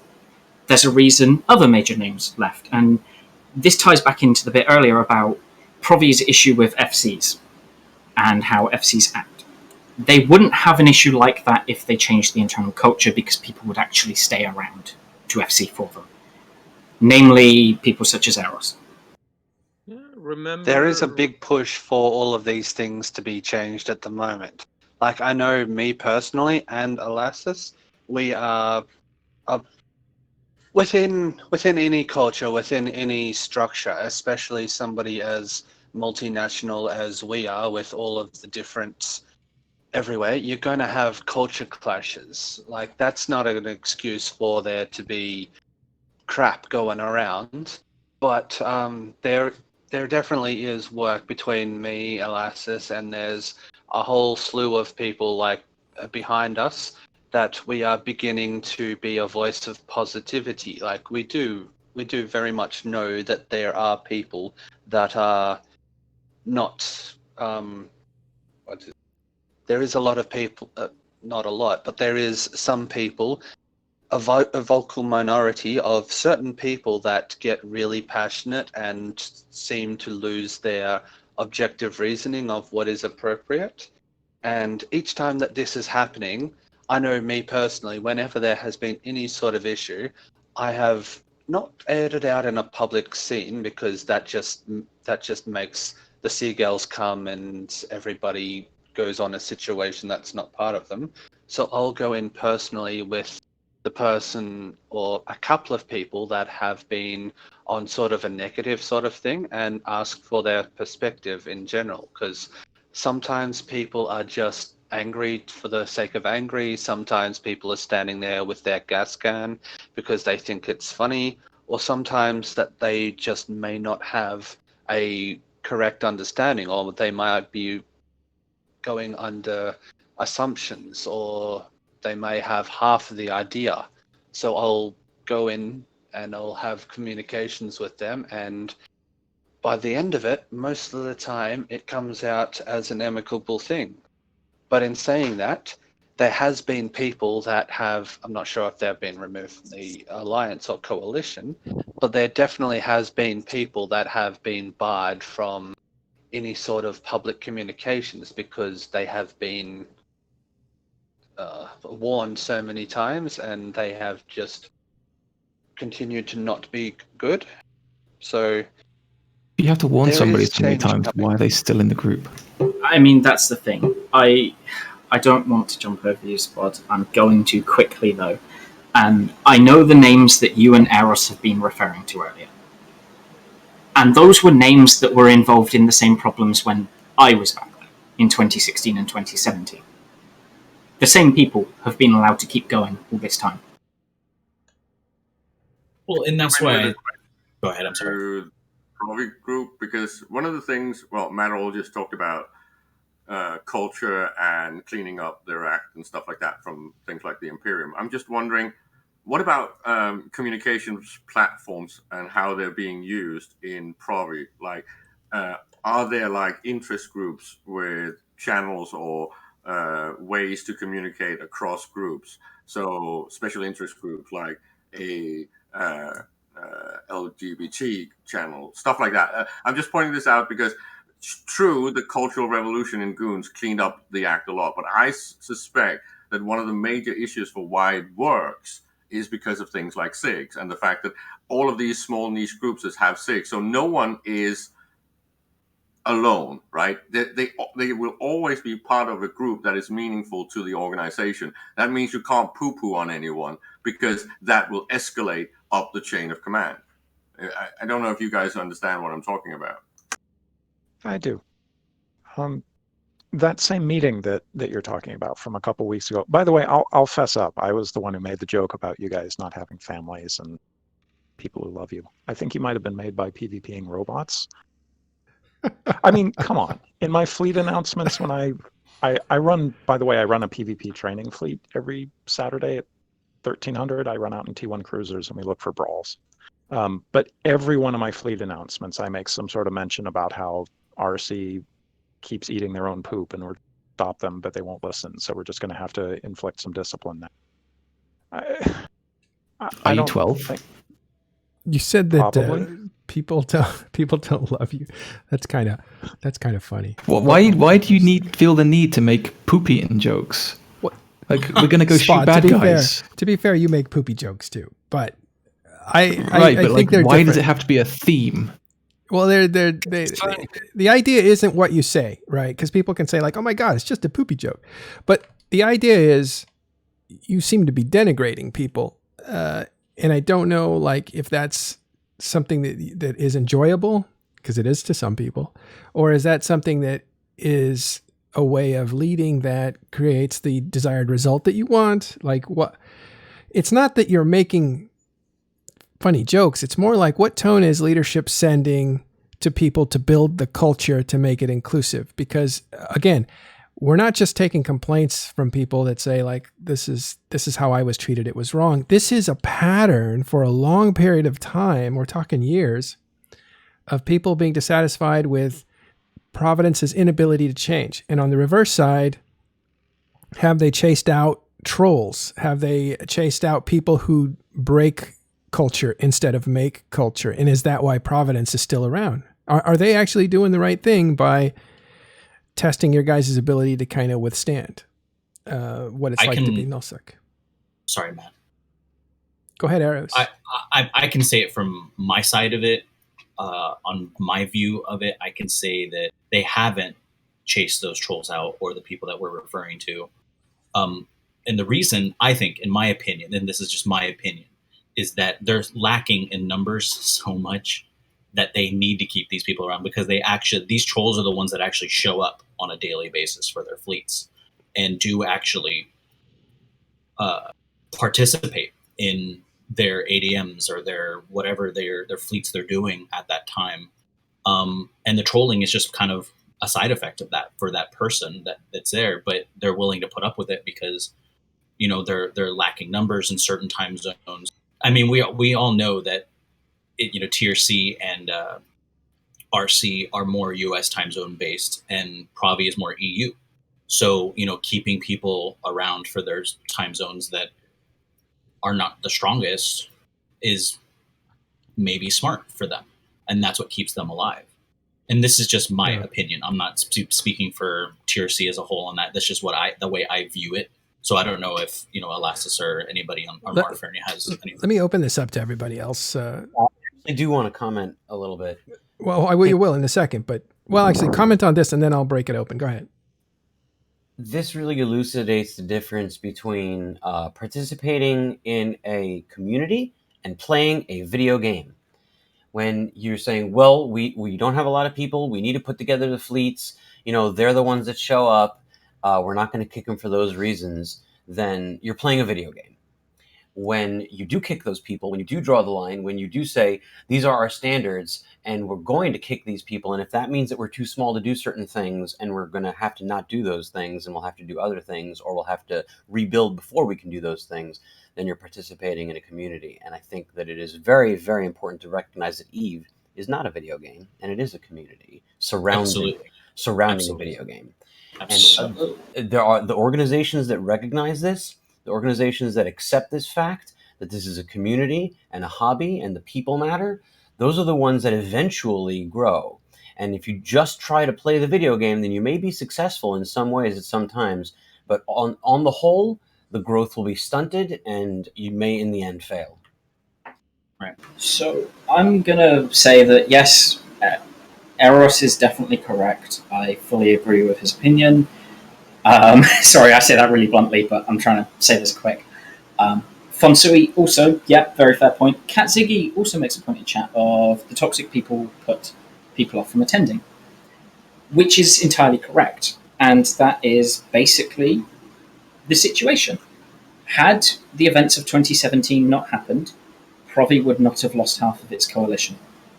And they would not have to deal with this because they, as Errol said, if they have so few people and they can't kick them because they see them as vital, or had they not have let those people chase everyone else off, they'd have a larger coalition to actually deal with it. The thing of keeping people around, despite them being unpleasant, I'm sorry, Muff, but I have to quote you again. You confirmed that to me. Like the exact words you used were, "Find me a equally competent fleet commander as a replacement, and it'll be done." Which is very much, which is still it's a very unpleasant thing to exist, but it's like how do you maintain home? How do you maintain home otherwise? Like it is a very terrible thing to have people that are not kept in check, but when you don't have the head of when you don't have the head of the octopus, how do you maintain the body? You start by not chasing off half your coalition. No, you start off by cutting off the gangrene. Well, that's what I mean, Scott. You start by not chasing off half your coalition and deal with it. Yeah, I think the answer is that if you can't do it clean, don't do it at all. I mean, I think that's the difference between RC and Tier C is that, or not RC, excuse me, Provi and Tier C is that when we have issues like that, because we do believe it is a community and we're a team and we're a group, and we view it as that. Like we brought in a couple of corporations recently, and one of the corporations just became this just toxic group, and we ended up just saying, okay, dude, you know what, you got to go. We're not even going to give you time to get out. Like, Joe, we can't deal with you being the way you are, you're being very toxic, and we just removed him from the alliance completely. And we don't put up with that crap. We escalate things like that very quickly to me and to my other command team to make sure that stuff doesn't happen. Go ahead, Martin. Most of my efforts within the coalition are in order to stamp out these kinds of things. But I'm not exactly in a position of leadership. I'm just I try to be a voice of positivity, and I am a connector of people. And nobody's with my blaming life you. and how my lifestyle, I am able to be across all time zones. Like for me at the moment, it's 3 o'clock in the morning, but I know I sleep weirdly and my life is weird, but blah, blah, blah. So I'm able to connect people amongst many time zones. So I'm able to be a voice to this person and then to this person and whatnot. So most of my efforts are to stamp out this kinds of toxicity and this kind of just negative things. But also when we live in Providence and we are under the pressure of the wrecking crew, once we do falter and there is an opening where we don't have somebody to lead us, then our enemies come and they try to kick over our sandcastles. And if we don't have a head to lead the forces, they would succeed. That's not a terrible excuse. I think that again falls to what I said a minute ago. Don't chase out the reasonable people, because that's what happened. The reasonable people left because they were sick of everyone else's. This is a real problem, and it kind of falls on what Fonsway said. There are people who play the game as a video game. They show up and they perform the video game, and there are people who live in this place and kind of visit it here and there. Do you really think that an alliance full of older people that want a more stable culture will show up and defend as vibrantly as younger people, let's say, who are a little looser with their, how they joke with each other? It seems like the most active groups, some of the best PvPers, some of the most active groups, and some of the best players in EVE Online are the biggest trolls. I think there's a difference between trolling and active abuse from leadership. So this is an issue of leadership being the ones that are... I'm not going to speak for other people's experiences, but in my case, yes, it was leadership that did 90% of the problem. Okay, so it's not like you're tolerating it from your fellow F1 pusher. It's more like this is the tone set from the top. Leadership would refuse to deal with them. The alliance director the FC we're talking about is an alliance director. That's the level of seniority of toxicity we're talking about that is being tolerated. Was it like this when Muff? Okay. Sorry, was it like this when Core Blood Brothers was there? You seem like a really good guy. Like Core had that name does not sound familiar to me. I've actually only been around Provi for about 2, maybe 2.5 years. Like so just before like the Provi invasion thing happened. He eventually left, but he was the head FC. He was also a CSM member, all around good guy. But he ended up leaving. His group left Provi at one point. I think he eventually became inactive. So, but that was 3 years maybe or more. So he just missed it. Could I raise, not entirely sure if it's been brought up before, but one thing that I notice tends to happen a lot with I'm just going to generalize it a bit. I'm just going to say miscommunication is that one side is bantering and the other side isn't recognizing it as banter. Like is that a distinction that could apply here? Because there is usually a clear abuse between like a clear difference between abuse and miscommunication between somebody trying to somebody who considers it bantering and people that higher up could also consider that to be banter and actual abuse.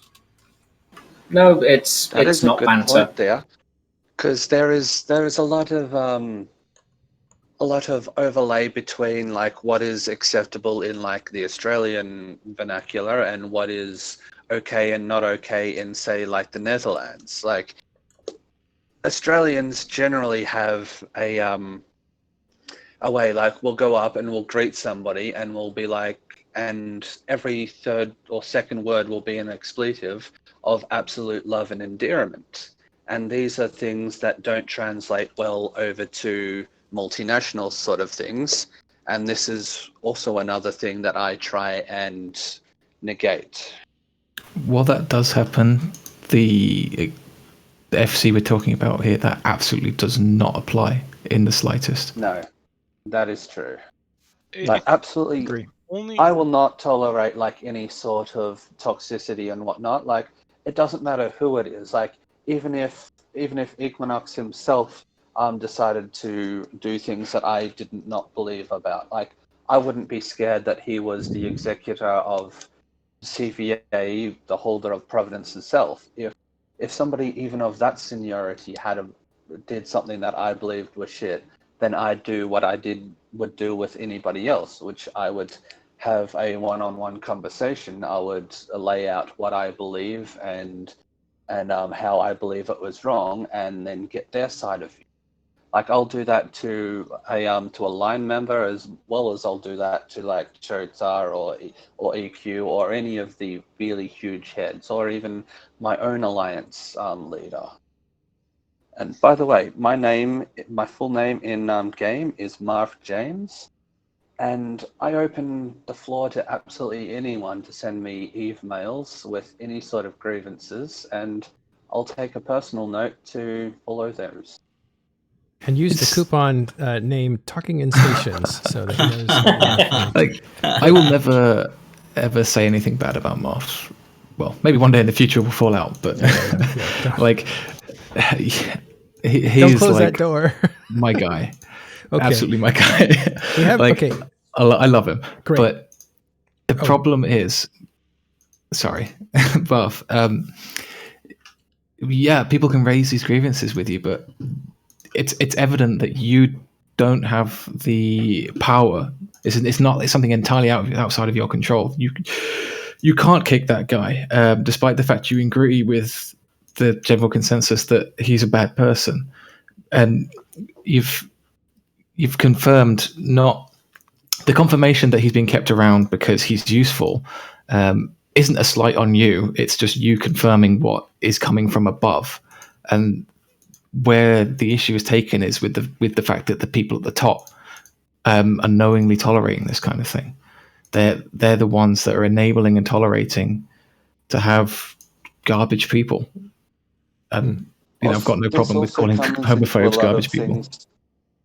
There is a lot of public things, so like I'm not within a lot of the leadership and a lot of the hierarchy kind of chats where all this kind of stuff is usually behind closed doors. Like, I operate on the ground sort of things. Like, some people think that I am an elevated individual within the coalition because of the way I take care of things and the way I act, but I'm still one of the guys on the ground. So I don't really have that much pull. Like, I can make recommendations because I'm the guy that knows this person or that person, and I know their relation in terms of this person and that person or in the coalition. So I can make communications. But yes, you are correct. Ultimately, I don't have the power of removal, or I don't have the power of basically anything. What I have is the power of my voice, and that's what I've got. And I try and use that to my best of my ability. Great. Okay. Since it's turned into kind of like a leadership issue, one of the reasons that Providence survives is that it has, and it always has had, benefactors, people who are interested in its survival for whatever reasons. A long time ago, it used to be AAA that sat there and catch and just made sure that Providence didn't collapse until AAA got mad at him and collapsed him.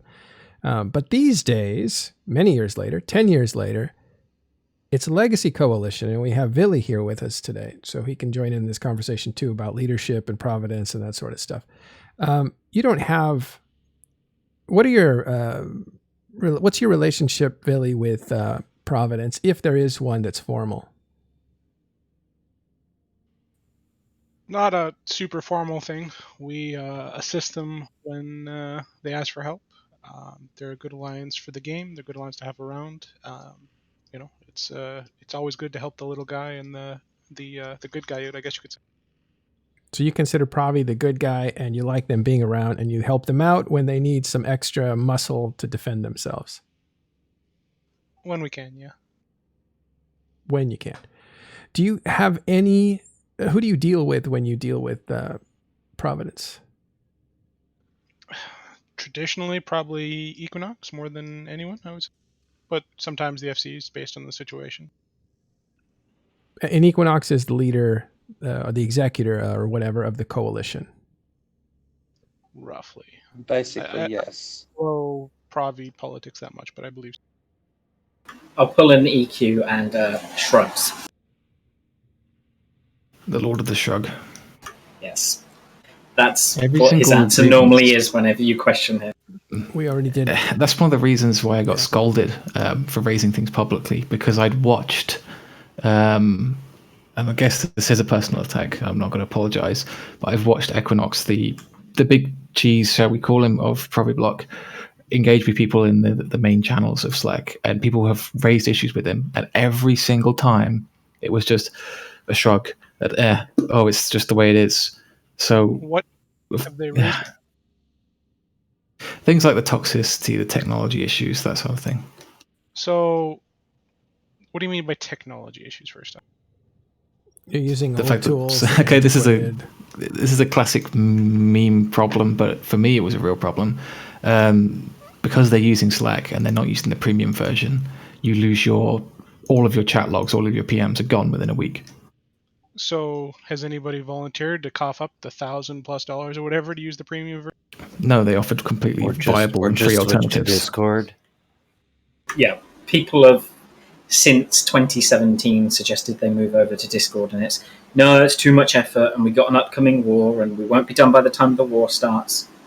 And then they put it, and then they never get around to it. But the point is the intransigent culture not willing to change to suggestions from the group, the players.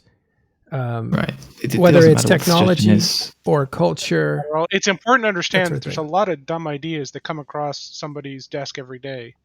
Mm-hmm. And trying to filter those between good and bad ideas is not nearly as simple as people like to think it is. Just because somebody offers a good idea, like I have many smart people that offer me good ideas every day. And I have some very smart people that offer me very bad ideas every day, or bring up problems that we know are problems, but there is no easy solution to. It doesn't change the fact that in the end, not all these problems are solvable. So I have every bit of sympathy for both sides of this, like, because it's not as simple as, oh, well, I told them a problem, they didn't fix it. It's like, yes, you did. You told them a problem, but there isn't always, and the fixes are not always as simple as people see them. They didn't acknowledge the problem. Is what's going on. Sorry, I'm gonna spin it back to my experience. Sorry, Spot. Billy, if someone came to you from your senior leadership team or your coalition senior leadership and made a suggestion like that, what would your response be? I would ask why, first off. Okay, that's fair. I would expect them to give me a very detailed reason why Discord is better than Slack or Slack is better than Discord. And then I would see if we could actually do it. And so what if I told you we did that and the sole response was, fuck off? Say, okay. Like, I hate to put it like this, but if you don't like the way a coalition is run, don't stay in the coalition. No, that's the point, Billy. They lost half of their coalition in 2017 because of their attitude like that. Yeah. But again, they refuse to change. I believe Provi is also having some issues now. I'm not sure if it's widespread or not, but there seems to be, they're getting a lot of pressure from RC, Rogue Consortium. Eros Ranger here is the CEO or executor for them. And they're getting some internal struggles as well. That's not unusual for Provi. They seem to have had that. Did Billy just take off? Yeah. Get back in the kitchen. It's not that hot. Where are you? He'll come back. He probably just... He did. Disconnected. So the idea is that these aren't small issues for Providence. And I keep coming back to this. Providence has been around a long time. Is it because they're a protected state? Because they always manage to have friends? I don't know. It seems like this is a leadership issue, and it's a culture issue, and but it also spins into this. Who's the reliable players in this game? Is it actually the trolls that are the ones that'll get the job done, or is it the guys that like just kind of hanging around that are what you should build your empire on? I think it comes down to the tenacity of the people who actually believe in the region. There are people that have been around pretty much since Providence's first inception.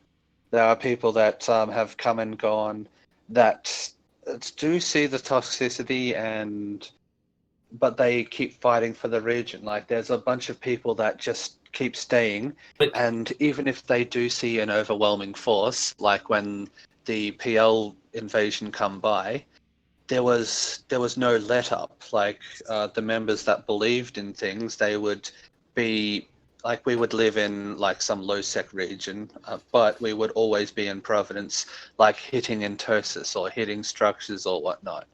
And after a couple of months of that, we actually I believe won the attrition kind of thing, and like we had.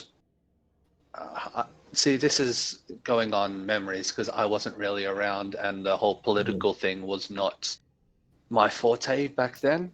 But I do know that there was a lot of tenacity with the members, like hitting a whole bunch of things within Providence. I think in that time zone, in that time of the PL invasion, I mean, with that, having people with the tenacity and things like that, it was, you had Care Factor step up their game hard and help protect the region of Provi. They didn't lose their system of Jeep Tech B when they did this, and that was really awesome of them how they stepped up. And they were very, I wouldn't say dead alliance, but they were always looked down upon by Provi leadership and Provi-Bloc as a whole. And they stepped up their game, and they were given a couple, more systems than what they previously had. But they're still and were still treated very unfairly by Provi leadership after the fact. They were given crap systems. They were still treated crappily, like really bad. But also, and second to that, Marv, you keep talking about the, defending the region or protecting the region. But my question to you is, what's the difference between your Provi and my Provi? I live in Providence too. And why is my version of Provi worse than yours? Is it because Provi-Bloc wants to control the entire region because they think it belongs to them? Or is it something else? That's actually a very interesting question, because everybody, I believe, is entitled to their own gameplay. I don't actually have an answer to that. I do. Okay. Go ahead, Alessi. I have an.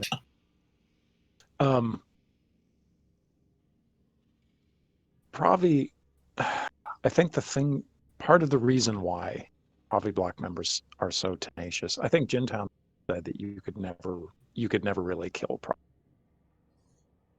I appreciate his faith in the city.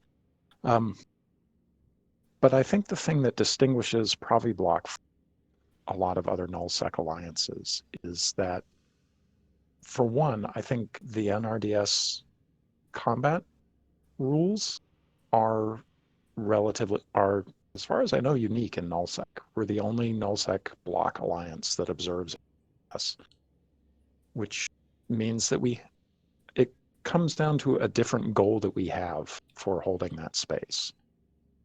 Holding the space because we want all for ourselves necessarily, or because we want to be the only ones who are doing the rat.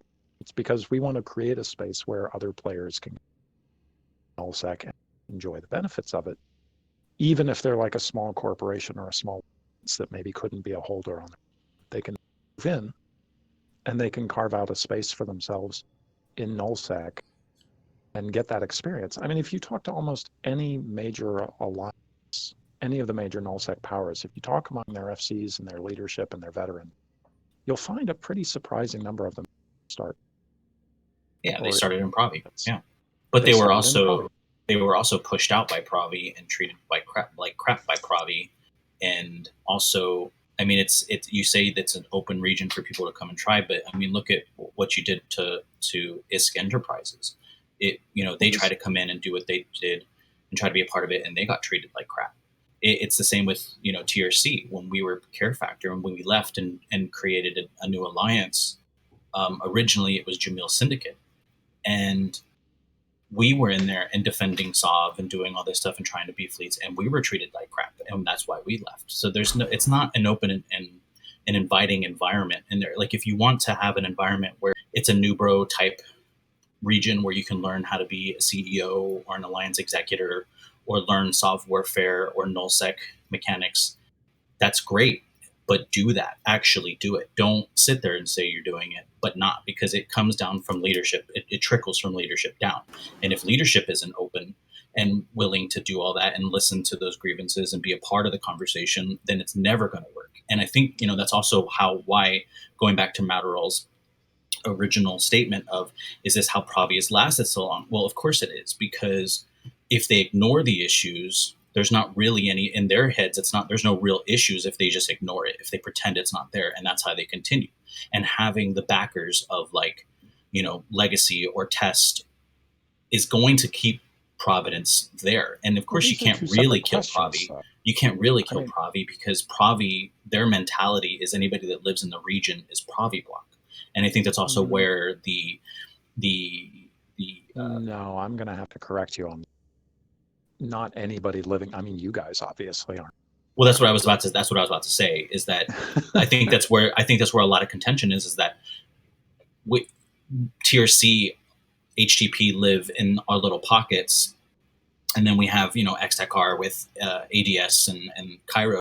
But I think that's one of the big issues, is that they don't view us as Provi-Bloc. So in their heads, it's not their region anymore. It's not, and I think that maybe that's what the cause of it, and thinking that it's a war and that they're under attack and that we're at work, because we don't view it as a war. We just view it as content. I mean, you're trying to take systems from us. It's content generation, my dude. Well, there's a huge. Let me just clear that up. There's a huge difference between Rogue Coalition and Provi. One is just looking at the history. One's been around a lot longer. Also, NRDS is a separating factor in that one group is securing area, allowing people that they don't even know and have no commitment to them to come and enjoy the harvesting opportunities that exist there. And they will take it upon themselves to provide security to make that possible. Completely different philosophy than join our coalition. You're committed to us. We need you to do a thing so that we can make the area safe so that you can prosper along with us. However fair that system may be, it's not the same system. The thing about say something on. Okay. There's one key thing that to me, like, let me see Arrows, you're kind of missing when you're arguing, I'm just here for content, or I just want to live in this corner, is one of the key things behind Providence is they want their area, which they view as Providence, the region writ large, to be that NRDS haven. And that is their stated goal is to conquer that region for the RP reason of Amarian Empire, blah, blah, blah, but to have that area set up under NRDS. And if you are going to take constellations and say this area is no longer NRDS, that is in direct conflict with their goals. I understand that. But my reply to that would be it can only be NRDS if they actually follow NRDS, and some Provi people do not. They don't follow that. Okay, or they follow it. Let Ellison jump in. He's yeah. If I can bring up one thing, I have to pick a bone with you saying it. I'm sorry, I disagree with. You need to speak louder if you can. Sorry. Yeah. To be perfectly honest, if it were only about content, I don't think you would be setting so many of the systems you hold as alliance capitals and rolling dummy alliances to do it. I mean, if you want content, if you want to get lots of fights, like I said, I run Tech 1 cruisers all the time. I would be happy to have brawls with you guys. We could do it all day. But that's not the way you fight. I mean, I don't want to get into the nitty gritty of, oh, well, you're flying cancer and I'm flying cancer, or you're denying content or whatever. But it's hard for me to agree with the argument that we are simply two different parties that have more or less equivalent reasons for what we're doing and ways of implementing them. I don't think that's entirely true. I mean, you guys have been on this show talking about how NBSI is actually a better recruitment tool because when you blow up people, I guess, I don't know, you impress them with your PvP prowess, and that makes them want to join you, which is an argument, I guess, but I'm not sure I agree with it. And I don't get me wrong, I take your point. I certainly agree. I mean, we have on this show, you have a lot of people from former Provi-Bloc members who have had negative experiences. And certainly there are, I think with any coalition that's this messy, and Providence, I think, is kind of, just like with NRDS, is kind of unique in that respect, that we tend to be a much messier coalition than most. But I take your point that certainly that is something that is, I think, in the interest of any large, diverse coalition to talk about, is how we make the experience better for new members who come in and make it better. Well, and that's why we are more receptive to change. Like the meeting you talked about a couple weeks ago, working with a group of people, and Marf has alluded to this too, who are trying to do these very things. We're talking about like fittings, like we would like to have a look at fittings and let's revise our fittings and think about how we can deploy our fittings more strategically. And like the question of like Slack versus Discord, that, you're right, is a very long conversation to have, and it's very difficult because it's a technical implementation that's extremely costly. If you want to put everybody I'm sorry, Discord, no, it's not. It's an issue because it's refusing to be addressed. Like, I've just built a whole entire Alliance's Discord with mountains of bots and all the technology and all of the auth and all of those things in about half a week's work. To be clear, the Discord versus Slack thing, this is a culture change, not a technological change. Discord is a foregone conclusion. I don't think there's anyone that has a proper leg to stand on that can claim that Slack is a superior platform. Slack is for business. Well, Slack is superior, but free Slack sucks. All right, we don't need to get into the technology thing. The idea is it's intransigent culture makes it difficult for people to show contribution. But I think I disagree. Let me jump in here. I disagree with drawing a blank. Jintan says Provi can't be killed. I think it can certainly be killed, and I think you're on your way to being killed when your culture and your name no longer protect you. So Provi's had for generations a certain mystique. It was everybody's little like entry point to PvP when you wanted to get exposed to it without all the commitment and without all the security and stuff like that. If people think that you're not actually executing on NRDS, or if it's too messy, and if you have so many people that are graduating from Provi with a bad experience, you're going to need the protection of Legacy, Vili specifically, to keep you guys alive, because Wrecking Crew is on its way to eating your lunch, especially if you fracture. So you've survived on everybody's impression of Provi as a cool place. And if you lose that, you're in big trouble. So you got to protect that culture. The only thing saving Provi at the moment is Legacy. Put bluntly, Legacy is what's holding Provi together. I've always been cheering for Provi, and I do have Provi critics in here, and Provi graduates that had a great experience and went on to love their time in Provi should come on this show anytime they want as well to talk about some of the good things that came out of Provi and stuff. But I've seen a lot of alumni that are people who are ambitious to help and have found that there is really no soil to plant their seed in to be able to help, grow the place. And that may be okay. Maybe that's how you survive and stuff. But I do think the culture problem that you have with trolls and that sort of thing is something that will eat an alliance, from the inside out. And I think that's the one thing that you have to give nullsec credit for that people don't know about is their ability to suppress. Nowadays, it wasn't like this before, but the ability to suppress some of the darker impulses that people have. Well, I think that's a broader culture. I think that's happened relatively recently. I've heard horror stories about other alliances. Yeah, I do want to say. I think in the last 5 years, true. Yeah.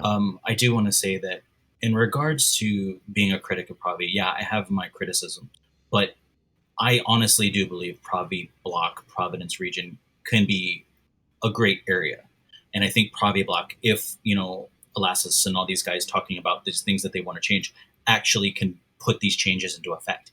I think Provi-Bloc could be a great NRDS block to be a part of. And I think there are some good aspects of Provi-Bloc. I mean, TRC was born from Care Factor, and when Prim and his guys jumped over to TRC, we flat out told them that we took the best parts of Care Factor and left out the worst parts and molded TRC into what it is today. I mean, we have a new bro alliance that we bring in, that we do that. Yes, we switched a system that we had to a capital system, to an alliance that we also have, but it's not a holder alliance. It's actually a very active alliance, and that does stuff. Like we utilize mechanics to our benefit, yes, of course, but if Provi had to do that, they would be doing the same thing. So I'm not going to get into all that because you're going to use the mechanics that are there for you to your advantage, the way, just like anybody in this game would. So. But anyways, I do. When it comes to systems, say, for example, 49GC, it has the TCU under red, which is you guys, and the iHub is us. The TCU holder has four members in the entire alliance. So I want to be very clear on this. When you're talking to us, you're talking to TRC. I don't speak for RC. Okay, yes, I'm part of this group. I fly with them. We fly with them. We're friends. We are allies. But when I say us, I mean TRC. That's the Rogue Consortium or Coalition? The Rogue Consortium. Yes. And RC is Wrecking Crew, the coalition, yes, which is basically. Correct. So it's, what TRC does.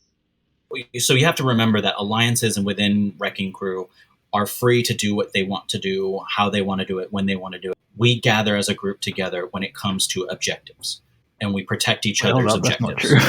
Well, it is true, because we do protect each other. We work on trying to make sure that we are all a team, and we do what we need to do as TRC. They do what they need to do as RC and FEW and HTTP and all that stuff. But we all protect each other. When push comes to shove, if one person's pushing on us, we're going to push back as a group. We're not going to push back as just individuals, Okay, I was just taking issue with the freedom statement. On that, go ahead, Spot. I was just taking an issue with Eris's everyone's free to do what they want statement, because, well, Dank Leaks, we asked RC if we could join them because we liked the Provi region, we liked the idea, and we liked some of the locals. And we essentially got led down a sort of yellow brick road with a few different options, and every single time it was turned back to essentially merge and become PvPers in our alliance. Otherwise, we're not interested. So the statement of everyone's free to do what they want, I disagree. I think it's not entirely true. Although I will admit a positive for TRC.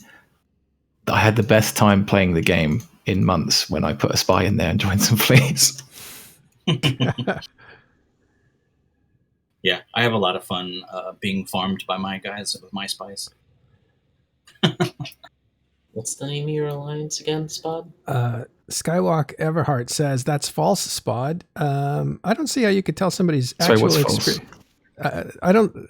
whatever you said there about it. No, I don't know what he's referring to, but I feel like if somebody has a direct first-person experience, that can't be false. That's their impression of what's happened. So I don't know what you mean by that. I think he was referring to them wanting to join RC. And I don't feel like Spot. How did I misrepresent it?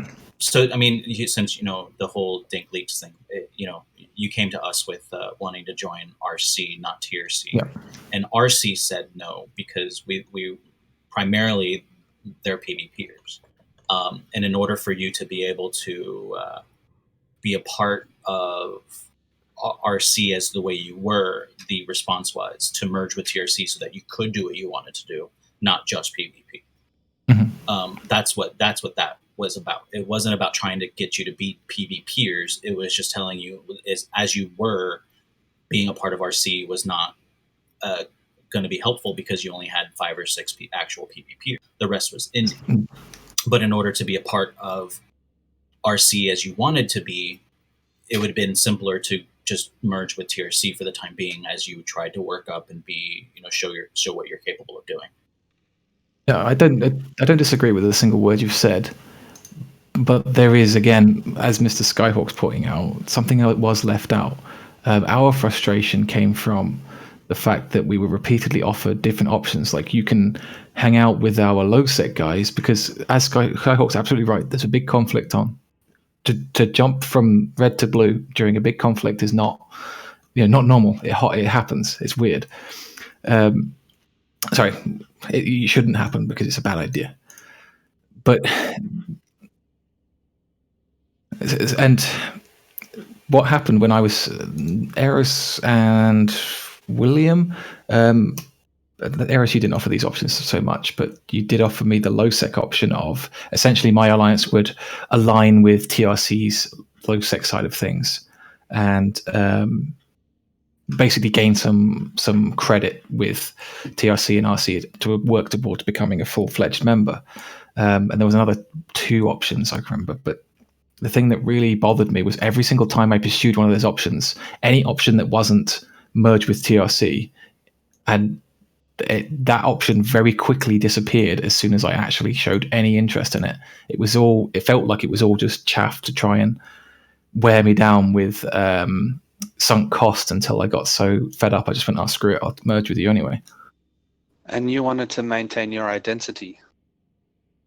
Right, that's why the whole so the merge option was multifaceted, and it was mainly bring all of my PvP capable dudes and more active guys, stick them in a singular corp and put that singular corp in TRC, and go down the route again of gaining some credit by helping out with fleets, and then once we've gained enough credit, go back into our original alliance and reboot. But no, that's alliance suicide. If you take out all of your active members and put them in a different alliance, you don't have an alliance. Well, when you only have 5 active members in your alliance, you don't have one anyways. There's about 25. There's about 25 to 30. Come on. The ones that shoot stuff, you're right. Absolutely right. Your alliance is mostly indie. Yeah, Malvis, yeah.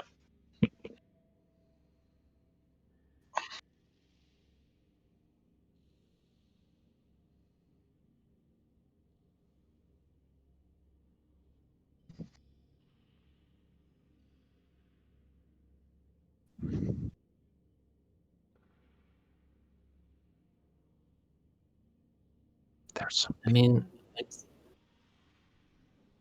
sounds to me, Spot, like you're trying to join a PvP alliance with a mostly industrialist alliance, which has like you're not wrong. PvPers, and like that's not like a wrecking crew thing. Like if you tried to join most of the northern alliances that are like, and you would find the same thing. We're not just right. Yeah. I'm not disagreeing with you. You are absolutely right. My alliance is a crab alliance with maybe even 3 people that PvP occasionally. Let me Let me interrupt. The problem I took with it was the misleading false options. Okay, 1 second, because I just totally screwed up and muted myself while I did that re-summary and rephrasing. But I totally screwed up. My fault. Everybody in here heard it, not out there. So I just want to say we're bringing in Wrecking Crew director Malvis. And hello there. Hello, welcome. And we're talking about the Wrecking Crew. Part of Wrecking Crew is the Rogue Consortium. They're taking up space in Providence. So we're talking about the collective area, but mostly the culture of Provi-Bloc. And we have some diplomats from there as well. And so that's why we're having a conversation about Providence and what's wrong with Provi-Bloc these days. Is anything wrong? So let's go ahead. What we're talking about now is Spod, who has an alliance, and he moved from Provi-Bloc to Wrecking Crew and didn't find that was necessarily right for a good fit, and that's where we're at. Yeah. Well, he didn't really join Wrecking Crew, but he didn't. He wanted to. Yeah, he wanted to, and the options that were put on his at his feet were not going to fit what he was looking to do, which is understandable. I understand it. There was no hard feelings about it. You know, Spot and I do still keep in contact, and we talk and things. So there's no hard feelings amongst the two entities. There is, in the sense that I'm pissed about the fact that the three other options that I was given, and Malvis, Murray, Eris, you all correct. Ultimately, and I realize this now, ultimately a crab alliance, or whatever you want to call us, doesn't belong in a PvP centric group. But the fact I was misled, I was told that you can rent, which everyone hates renters, but I don't care. That was mysteriously disappeared as soon as we showed interest in that. There was the low sec option of being friends in low sec, and as soon as I showed interest in that suddenly disappeared. Like, don't show me options. Don't run me around in circles and waste my time. If you know that, and you're right, we don't fit in RC because we're a crab alliance, say you don't fit in RC because you're a crab alliance. Goodbye. All right. Well, we did kind of say that. But the larger point, you kept talking to me. But the larger point, I think the larger point is that there is not an equivalency of either join Provi-Bloc and live in nullsec without obligations to us, and working for Wrecking Crew that's taking up space in Provi-Bloc. They're not the same thing. I think that's the bigger deal, right? Because Spot, as a CEO of an alliance, let's just call you a giant corporation, small alliance. Yeah, because that's really what you're doing, is using the permission mechanics of an alliance to keep people's identity independent, their stuff safe from each other, etc. It's really a mechanics problem, but you're using that as an alliance to try to find space in nullsec that doesn't come with all the heavy obligations of gearing up to fight. And Provi-Bloc's supposed to provide that. Well, but we were fine with gearing up to fight. It's just we weren't capable of gearing up to fight. Yeah. Okay. Well, the point is you weren't able to do it. Same outcome. Yeah. So sorry, what was that? Sorry, what was that? You said it's like something, I didn't hear it. I said it was the same outcome. Yeah. Yeah. Fair enough. The idea, though, is that somebody who's independent and looking for a place to play in nullsec was supposed to be able to come to Provi-Bloc, but it's so disagreeable there. And the really cool and disciplined alternative to that has obligations for you that you have to fit. These things are not equivalent, is what I'm looking at from an outsider's perspective. Yeah, I mean, they're that not makes sense. Anywhere near similar. They're very, very different groups. No, yeah, makes sense what you're saying. Because here's the thing, Wrecking Crew. Like, it seems to me you would have an easier sell if you said we're going to do NRDS right. So that's why we're taking space from Provi-Bloc. We'll just do it right because they're doing it wrong. But that's not what you're selling at all. It's more like we're a coalition fighting Provi-Bloc, and Provi-Bloc has never been known as like a super tough fighting force. So it kind of feels like picking on the little guy. You guys are punching up because you're smaller than them, but you're also fighting people that aren't that organized, that CVA, I guess, has been pretty militaristic at certain points, but they're just not that good at the game to defend themselves. So it kind of feels like, yeah, you're beating up on the guy who's not able to defend himself very well. Except he has a big brother named Legacy that'll come in and help him every once in a while. That we still end up fighting most of the time anyway. So I don't know if Wrecking Crew is that much smaller than CVA at this point. Well, CVA or whole of Provi. I mean, CVA is one alliance of many. Block writ large. Yeah, and also, are we talking about the amount of people that turn up to fleets from CVA, or the amount of members? The people showing up to like fight in fights. Like, okay, yeah, that's is HTP and Wrecking Crew, by the way? Are they? Yeah, they are part of. All right. Those guys are brutal, vicious, and good at what they do. But yeah, so I don't know. I think I don't know where we're at, basically. So what else is there to say? Just, it's just one of those things where it just boils down to culture within Provi-Bloc for the Provi-Bloc side, and I think there's good and bad parts to both. Provi has their issues. TRC has ours, but I can only speak for what TRC does, and we are constantly trying to make sure that we adapt and are open for people to join. And yeah, Spod, that the options that were given to you were options, but it would have made it more difficult for you to become a part of RC. Right. But when you offer somebody an option, how difficult it is and whether they want to try it or not is not up to you. You've offered the option. And you can't rescind that option because I showed interest in it. It just felt like you were putting these... It was never really rescinded. It was given to you, but also told you that this is going to be the more difficult route of going, and the better route to get you in, to get you moving, to get you be a part of the group faster is this direction.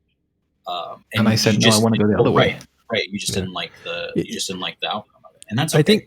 I think this is something Spod, no offense, can be worked out like more in private and stuff. I'm trying to find the larger themes here, like not just the problems. This isn't divorce court. Like we want to like analyze the game. Fucking feels that way. Yeah, sometimes it does, but you need to look at. But you need to look at. You need to look at the game from a perspective of actual people, and that's what I want to analyze here, and that's why I want to go back to Provi-Bloc.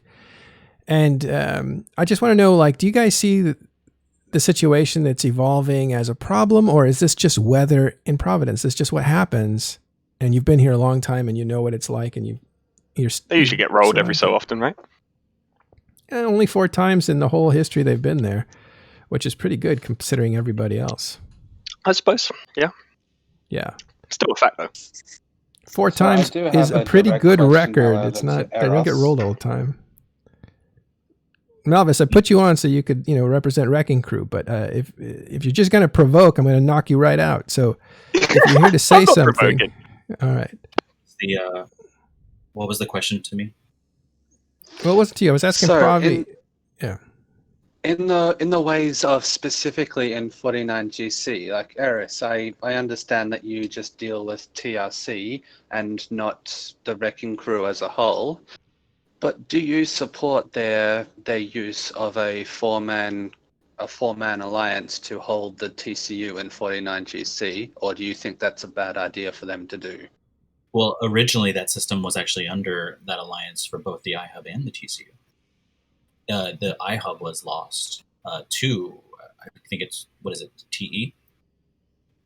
I don't remember. Yes, I think it's TE live in both 49 and 3GX, the 2 neighboring systems. So unfortunately what it is it's not about being in favor of it or not. It's about TE not taking it from them.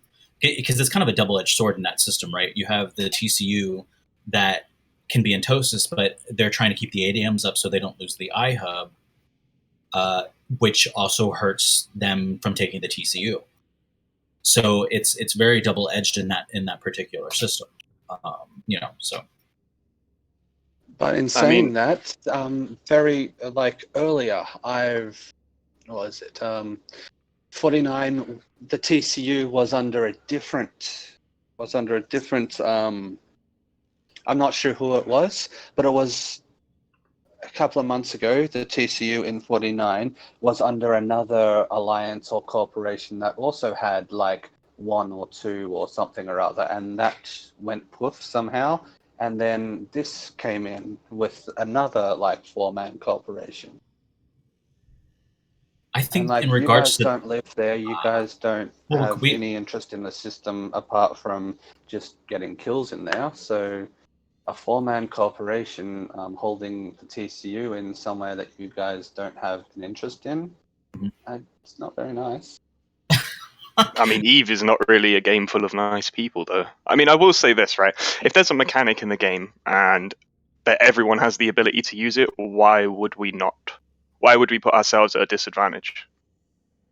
If everyone else is going to do it. I'm pretty sure that you guys would not be in a happy pants if suddenly every other system in Providence suddenly became a capital SOV of, say, some 2-man corporation. That would also be... Well, if that's something you wanted to do, that's your prerogative to do so. Everyone is allowed to do that within the game's rules. Right. And I don't think it's going to mess with our mental ability in regards to Provi anyways. I mean, you know, the systems that TRC holds are the systems that TRC holds, and we'll fight for them. But as far as expansion, absolutely. As far as expansion, we have no interest in expanding. I will say this as well, though. I mean, you can bring the issue of this mechanic to us a lot, and I understand it may be frustrating to you guys, but we're not the developers of the game. We are simply people that are just using a mechanic that you can equally use against us. If it's such a big deal, it's probably time to take it to the forums or speak to the developers, and hopefully they fix it in the future. Just to jump in as well. Go ahead. Sorry, Eros. Last I checked, holding TCUs and SOV structures under what is effectively shell corps makes it harder to defend, does it not? Oh, very. So, because we would have to move Intos assaults into the system, into that corporation, and then have to do all that. And we've had to do that, I think, one other time. But again, that's why I was saying earlier, it's a double-edged sword for TEs because they're ratting and mining in that system to protect it from being Intosis, but it's also hurting their ability to Intosis it because it'll take that 60 minutes or whatever it is, whatever the ADM is, to actually reinforce the TCU. So it's very double-edged for them. Yes. If when timers are out, if it's not challenged and it just expires, it goes back to who it was, right? If nobody goes after the nodes when they pop, it'll stay under the TCU that's there or the iHub that's there. So what you're saying is the wrecking crew doesn't exactly need to go to defend the iHubs or nodes itself. It just needs to defend against anybody on Provi-Bloc side going towards the node. Therefore, not needing to defend by Intosis, but just needing to defend by killing the Provi-Bloc Intosis. I think that sounds like an organizational problem on Provi's side. Right. Like, if you can't keep enough on grid to hold a node being run, the hell are you doing? Wrecking crew learned that lesson last week, so it's not as if we're like, this doesn't happen to us too, right? So yep. Yeah. It's just organization on either side. It doesn't matter who it is. It's just anybody in the game. It's going to be organization on nodes, organization on how you want to take the fight. I mean, take VKI for instance. We had that system up. We were already contemplating moving it to our other alliance. But the system index was all the way up at the full capacity, and we didn't want to lose the jammer ability in there. And Twilight was able to successfully Intosis the TCU on iHub. A fight at like 0800. We gathered together. We talked about it in command. We figured let them win the node war, let them reset the system because we want to do it anyways. And what ended up happening is Provi came in, they won the node war. As soon as they won the node war, they didn't put down a new iHub or TCU. They just left system and stood down. And so when they did that, we saw it as an opening. So we went and put iHub and TCU down under our alt alliance that we have, and won and kept it. So that was a failure on Provi's side. But we used a mechanic that was available to us, and we ended up doing exactly what we planned to do anyways. So it's just organization on that. So what your suggestion to Providence is to organize. To abuse the capital system as well as to set every other Providence system into a two-man alliance of capitalists. I'm not suggesting you do anything. I'm not suggesting anything for Provi because I don't run Provi-Bloc. I'll say this: none of us are really suggesting anything. We're telling you that the ability to do so is there. There's nothing stopping you. So if you guys decide you want to do it, do it. That's up to you guys. That's not up to us. That's up to and it's not going to affect us either way. But what you're going to do is you're going to end up resetting your system indexes all the way down to 0, not being able to jam, not being able to use jump gates. You're going to have to sit there and babysit the systems and you guys can barely hold the systems. You are barely, without your running your daily fleets, your locust fleets or whatever you're calling them. It's going to make it more difficult for you guys because y'all are struggling to get people to rat and mine anyways without having to do fleets. So, it's up to you guys. Nobody's suggesting you do it, but if you do it, do it. It's not going to bother us either way. Just know there's benefits as well as consequences. Exactly. Absolutely. All right. So did we fix everything? Everything is better. Are we done All here? good now. All right. At least we I got some think we just understanding. started flinging mud pies and whatnot. Yes, Matt, Provi has been fixed. We're good. Fantastic. Okay, well, it was worth the time. How did you do that? It's just magic. All right. Well, does anybody have anything else they want to talk about or get off their chest regarding the Providence? Any final words from you guys? Marv? More Ibis? Okay. Marv is not. More fights. Just continuing to have more fights. Yeah. Let me just ask this one question from Melvis and Eros there. Do you guys intend to take over Providence? Is that the goal? No. It is not the goal. No, it is not the goal. Okay. What is the goal? Can we ask? No, I don't think we can quite answer that one. Okay, so you have. I think you'll see in time. Okay, so there's some big brain stuff going on, is there? All right. Yeah, actually, we're going to rent your region back to you. I'll take it. I might be playing. But seriously, give it the spot. He wants it. I said on rent, but you said no. Everything will be fixed. That's funny. That's hilarious. All right. Well, I guess we'll see what's going on in Providence. And Marv, did we lose? We did lose the other diplomat. Molasses, his Molasses. He said. Yeah, Molasses. He said he had to go. Marv, are you going to up your availability to people who have complaints inside of Provi to try to fix some of the cultural things there? Is that what you said you were going to do? I'm pretty much almost always available. Yeah. Can't improve on perfection. Good luck resisting. It depends on whenever. Like, I'm always awake at weird times. Like, for now, it's now almost 4 o'clock in the morning. Sometimes I might be awake at 4 o'clock in the afternoon. Either which way, my email box is always open to anybody that's got anything that they want to discuss. Terrific. Well, we know you're Australian time zone, and you stayed up all night here talking with us. So thanks for doing that. All right. Thanks for having me. All right, McLeod. Any announcements we need to make? Or are we done here? Not that I can think of as such. I guess we'll just see you tomorrow. We're trying out new things, so if you guys like this format, you guys like the content, bringing the people that actually do the things in game, right? Like Melvis, Eros, Marf, bringing them in and having a conversation. Let us know. We'll do more of it. Did you want to cover anything else today, or was this what you wanted to do for the show? Well, let's end this segment. The Zappy Boy got buffed.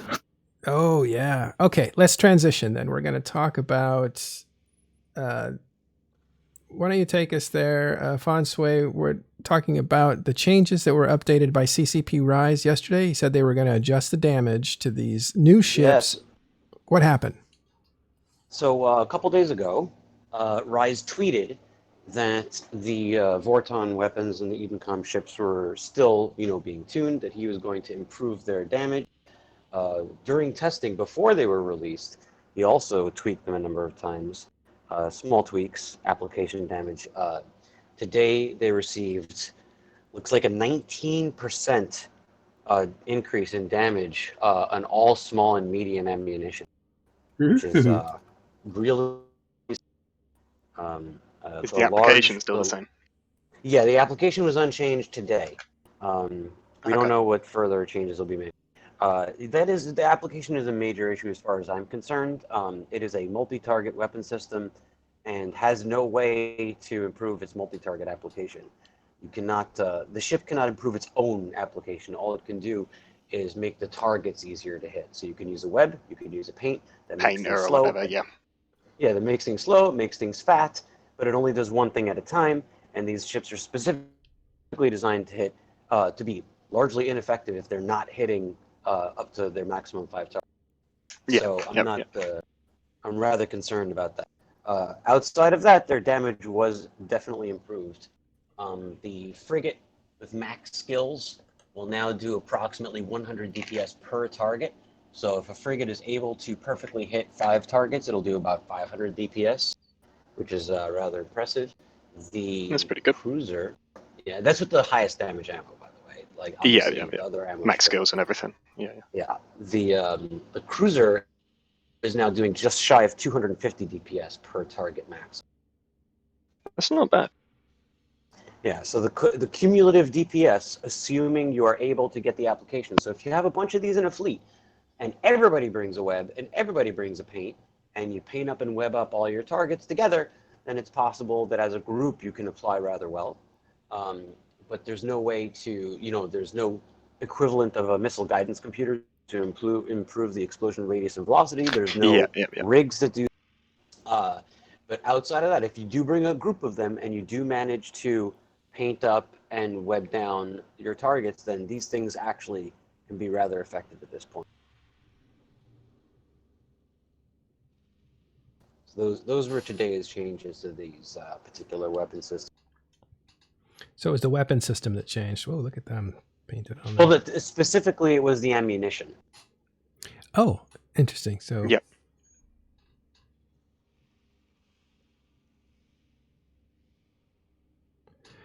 This is kind of a weird balancing act in that there's 3 things that only belong to each other, right? Because the weapon can only be used on this ship. The ammo can only be used on that weapon.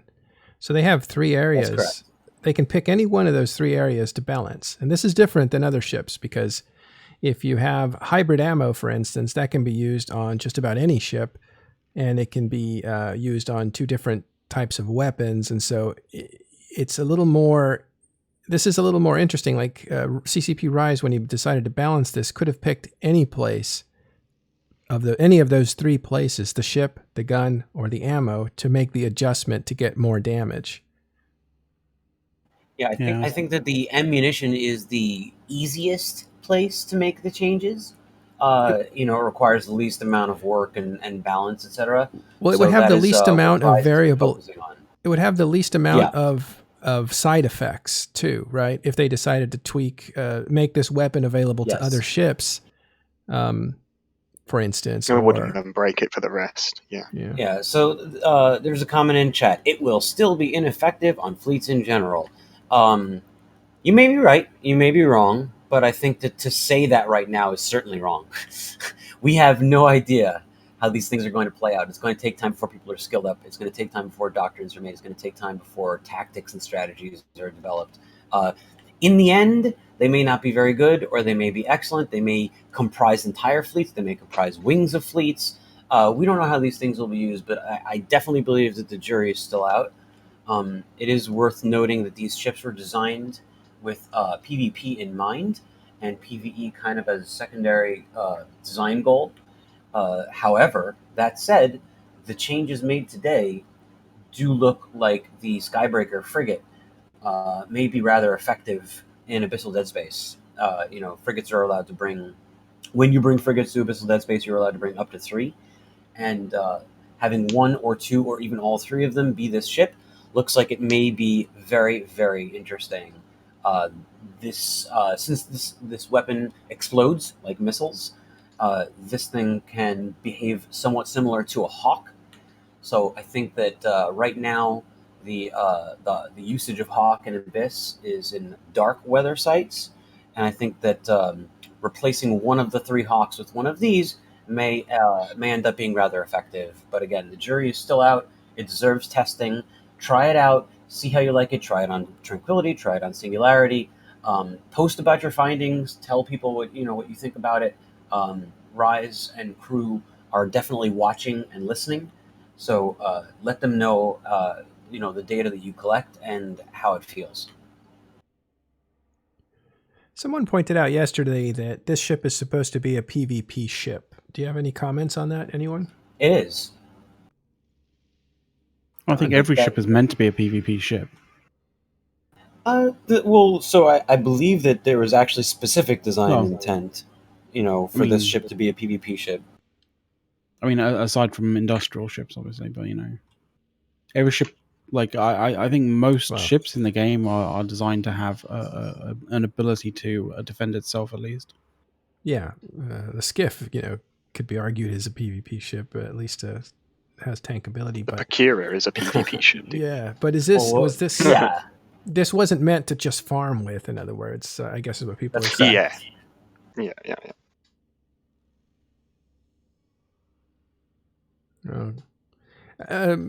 Melvis, you seem to know about this ship. Do you have plans to use this in any way?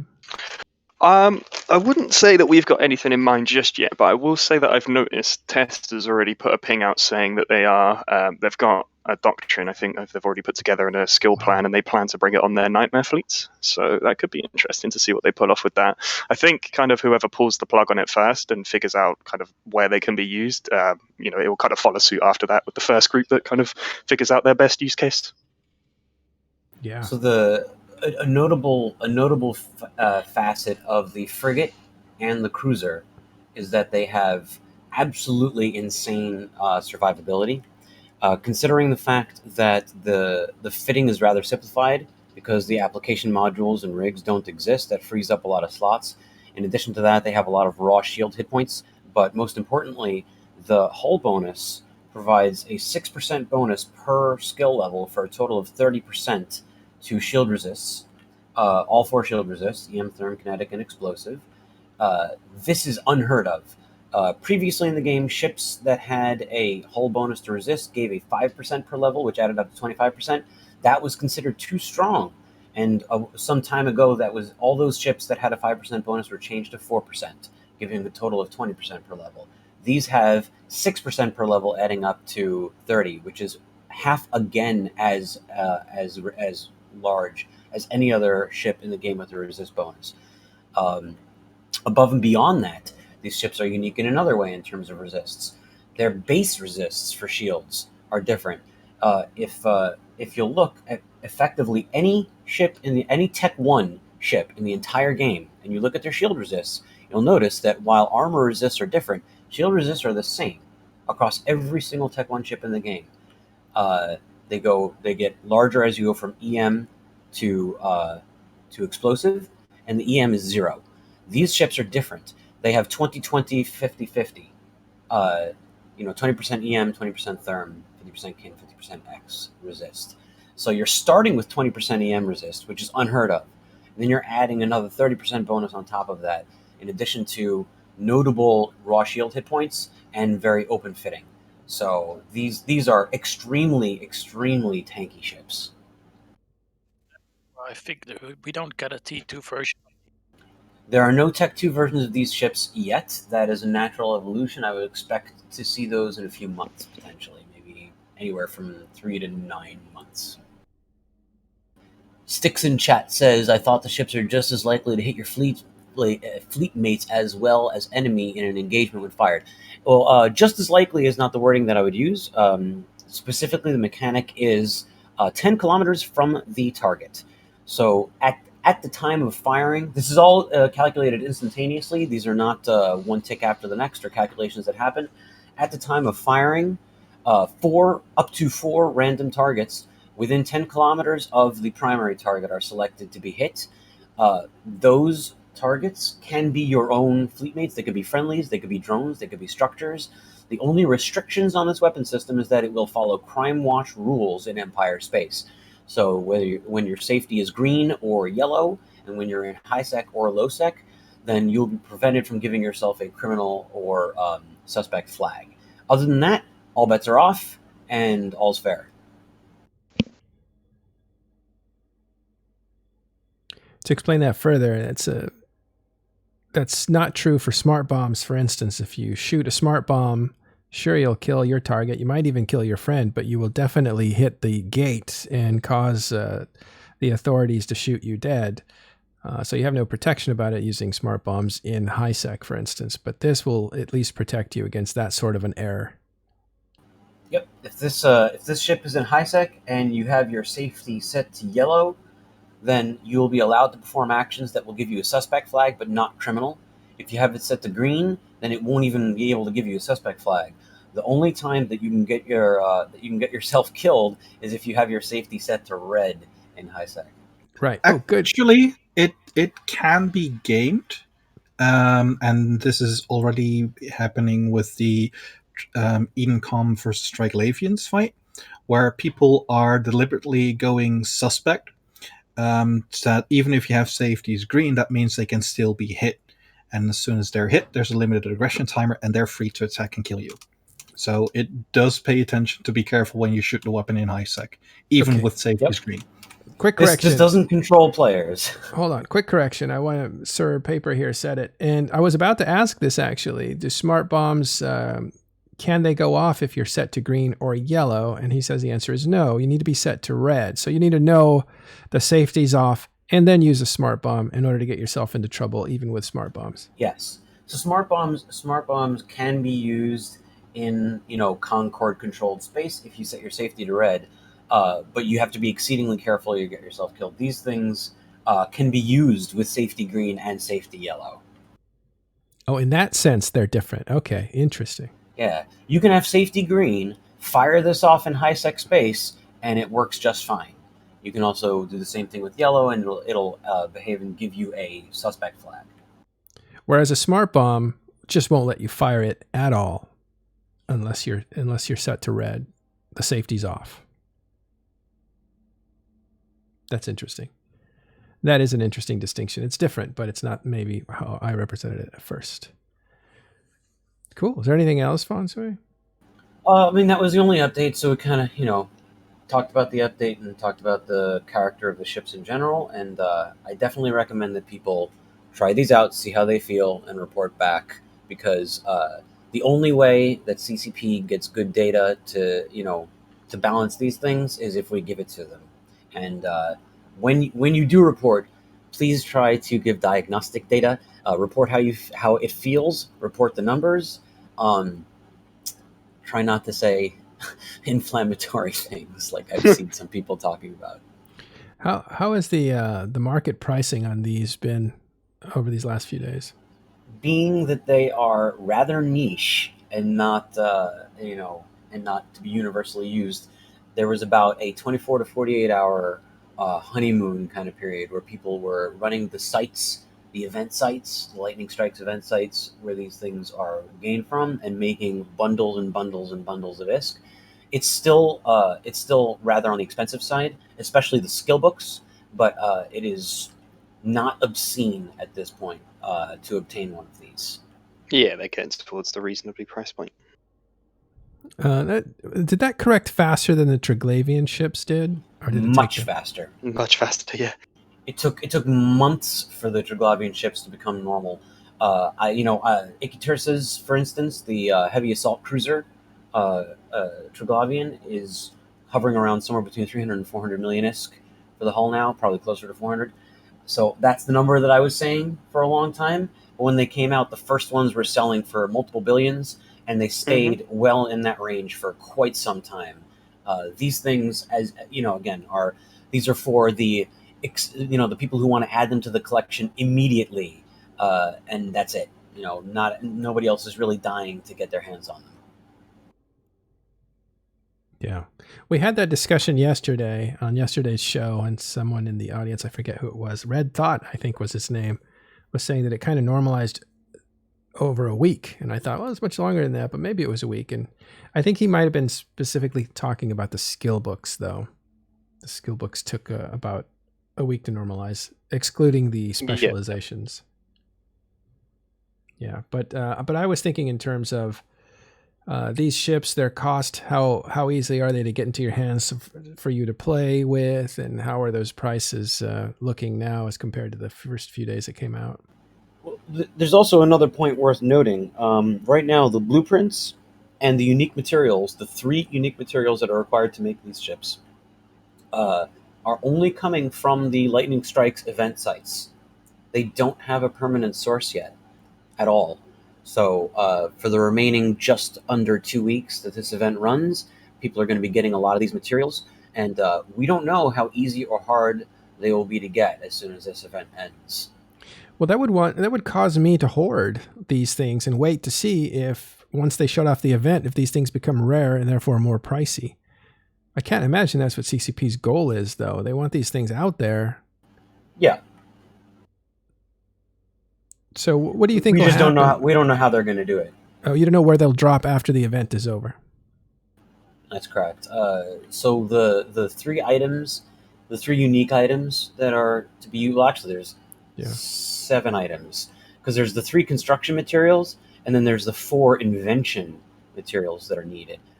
And these things, I believe, the invention things are drops, and the construction materials are listed as salvage.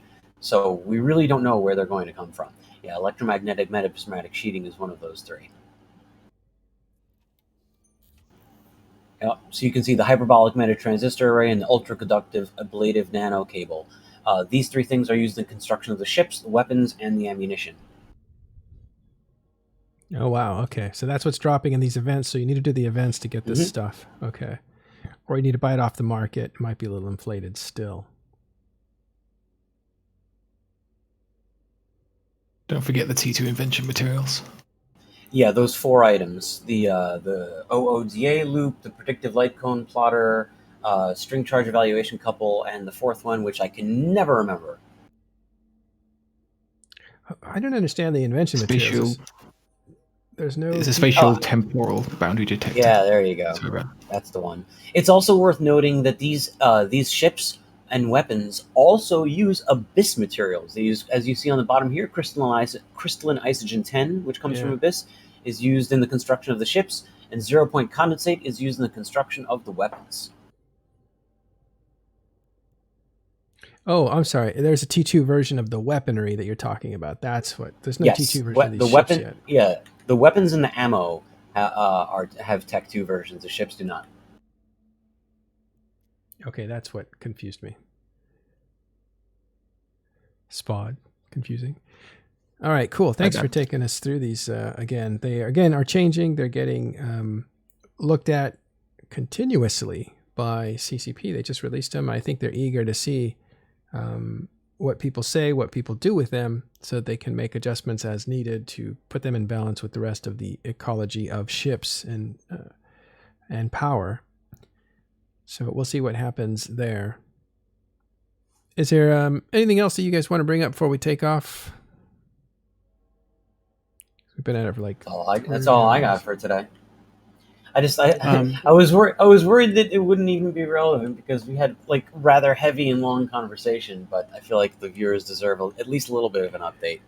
Yeah, we also wanted to cover. We had Killaby in here earlier, but he had to take off. We wanted to cover some of the battles that are going on in Fade and Pureblind. There seems to have been some political maneuvering. I think the Imperium put out, what do they call it, fireside chat, where they, for the half hour, they talked about what some of their plans are and what their militaristic moves are. That was a spicy fireside. Yeah. What was said on it? Why don't you give us a quick summary? Fireside from the Imperium. What was said? So the They're pulling back to Fountain. Is that they are pulling back from Cloud Ring, Outer Ring, and Placid. Placid too. Huh?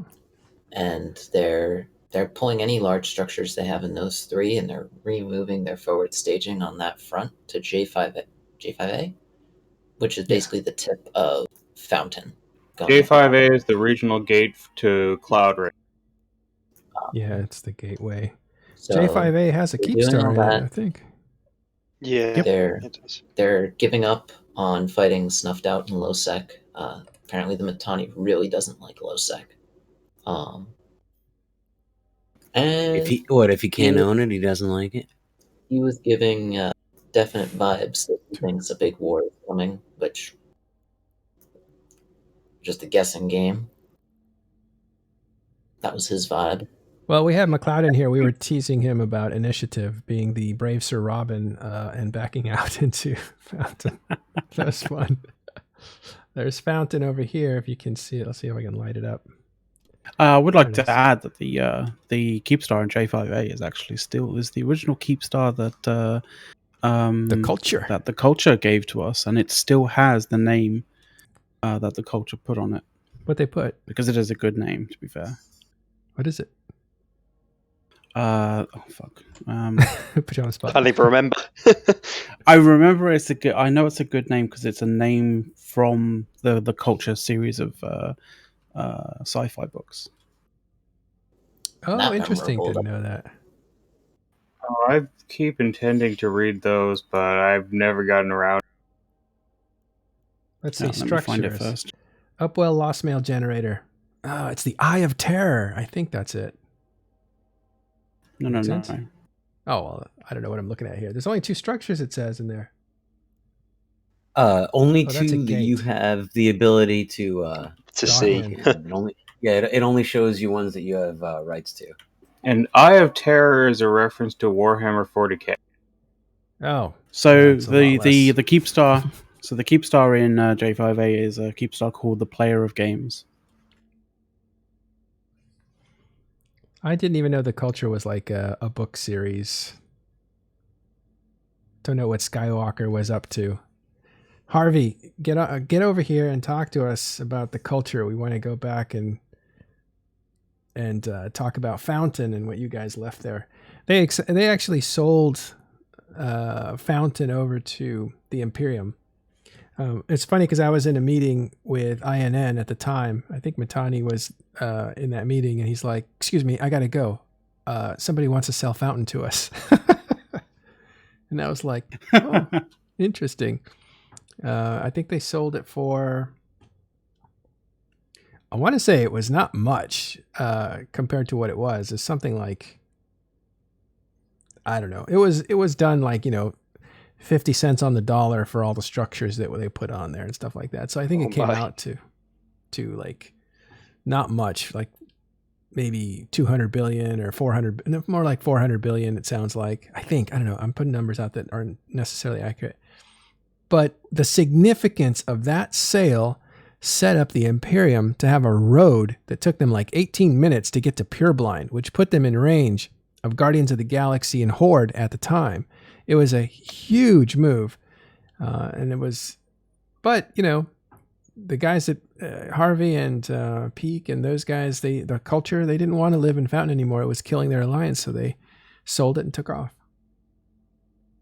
Yeah. I mean, when it comes to, regions of space that essentially give you access or give you the ability to cross large areas of space, like Fountain is definitely one of them. You have this massive regional gate that goes from Delve to Fountain in the YTEC 2 / ZXB kind of jump, which is massive in itself. Yeah. But then you have essentially the J5A to BTEC D gate, and that's huge in itself. That literally leapfrogs the entirety of Outer Ring. Well, and now with jump bridges, as you can see with the red jump bridges, it according to Kiramansu here, it takes 5 minutes now to get from Delve up to Pure Blind. Yeah, so it's gotten even. I mean, the 18 minutes was before jump bridges were redone, and we're talking about a super fleet moving in like 18 minutes. So that was just an incredible road right to the front lines of the North, which set up the entirety of 2018's massive war of Titans and stuff. So that was that's why they big move. Well, that's why the Imperium have like dubbed the gate network that goes that direction. That's why they dub it the Eye of Terror, because it's just literally, it's a super fast network. Sauron, or who's the Lord of the Rings? It's a reference to Warhammer 40k, where the forces of chaos emerge from the Eye of Terror to wreak havoc upon the Imperium. Oh, well, he has that in reverse, if that's what he called it. Yeah, it's a strange one, but it's antiquated in terms of Goon's sort of trademark kind of propaganda. Well, the Imperium comes from 40. What is it called? 400. What's it? Warhammer 40k. Warhammer. 40k. Yeah. Warhammer. It comes from Warhammer. And so I guess some of the naming convention stuff comes from there too. The culture is what? Is that a series of books? Yeah. Warhammer is like a whole media universe. Yeah, Mitani is known to be a fan of it. Right. I know that a lot of stuff is named after Warhammer stuff. Yeah, the culture is basically a series of books by Ian Banks, if you want to know. Well, I'll have to check it out. Mm-hmm. All right. Well, hang out with us here at Talking in Stations if you want. We will jump into public channel and further discussions about different things here and there. There's a lot of experts to ask different questions about. You're always welcome to come and hang out in public channels. They're always open for you. If you're a day one person or you've been here for 20 years. Well, 17 years. If you're watching this on Twitch, then give us a follow. Yeah. Give us a follow. Give us reviews on iTunes if you listen to the podcast. Yes, this is the shill portion. We should just kind of like record this one time so we don't have to constantly do it, right? We'll do just that. Just type in a... No, I think it's okay live. You can riff on it live. Because, we can also say like, I don't want to bot this, because it's better to do it like... It's better to kind of like just riff off it, right? Yeah. Yeah, listen, the reason... Part of the whole stumbling through this is the style to show that it's authentic, that I'm actually here with my tin cup out saying, please support Talking in Stations. Go to Patreon/Matterall and help us like stay motivated and stay interested in getting you guys everyday news from EVE Online and keeping this vortex going of players doing things and players wanting to listen to what players are doing. And that whole tornado that gets mixed together as these two groups come together at Talking in Stations. Right. So 3 hours, not bad for a Thursday. Is it Thursday? There was a time when you said... Sure is. There was a time when you said, yeah, I'll just keep these daily things down to about half an hour. It's fine. Oh, I wanted them to be 3 minutes. I was like, 3-minute bursts every day. Just stats. We'll do it. We can do this, but apparently we can't. We just can't stop talking. All right. Thanks very much, especially to some of the newer guys that came in here, like Melvis, bringing some RC information. Murray dropping some good information. Of course, Marv, who stayed up all night to hang around. What a champ. And Spod. I'm still here. I'm going to throw my It's hard to go to sleep when someone keeps punching you in the gut. And you, the audience, who stuck with us for most of this, thanks very much. If you're catching this on video, great too. But it's fun to have you chatting in the audience live when we do this at 15 or 1600 every day. Spod lets you and me go have a drink or something. Okay. Thanks, everyone. Like I'm in trouble. No. Thanks, dude. Thanks very much. We're now going to raid. Let's see who's available here. Probably everybody logged off. No, Hateless is on. Raid all the people. Is Hateless he has 0 followers right now? What's going on with him? Nah, he's got lots of followers. Just finished.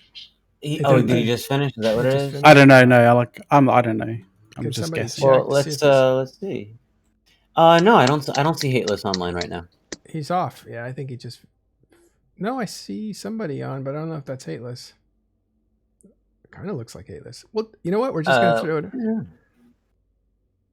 This thing's all messed up. I think I just need to refresh it.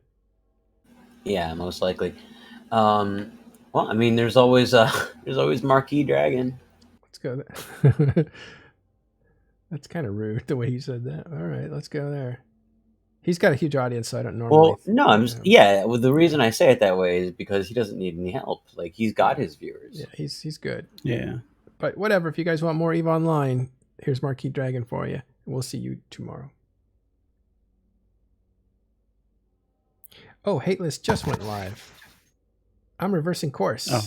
I'm going Hateless. Yeah, there you go. If I screw you up, I'm sorry, but I'm going to send you over to Hateless. Get him started right if he's just starting. Yeah, he literally just started. I just got the notification. Okay, good. Here you go. Watch Hateless. He's awesome. Take care, guys. We'll see you tomorrow.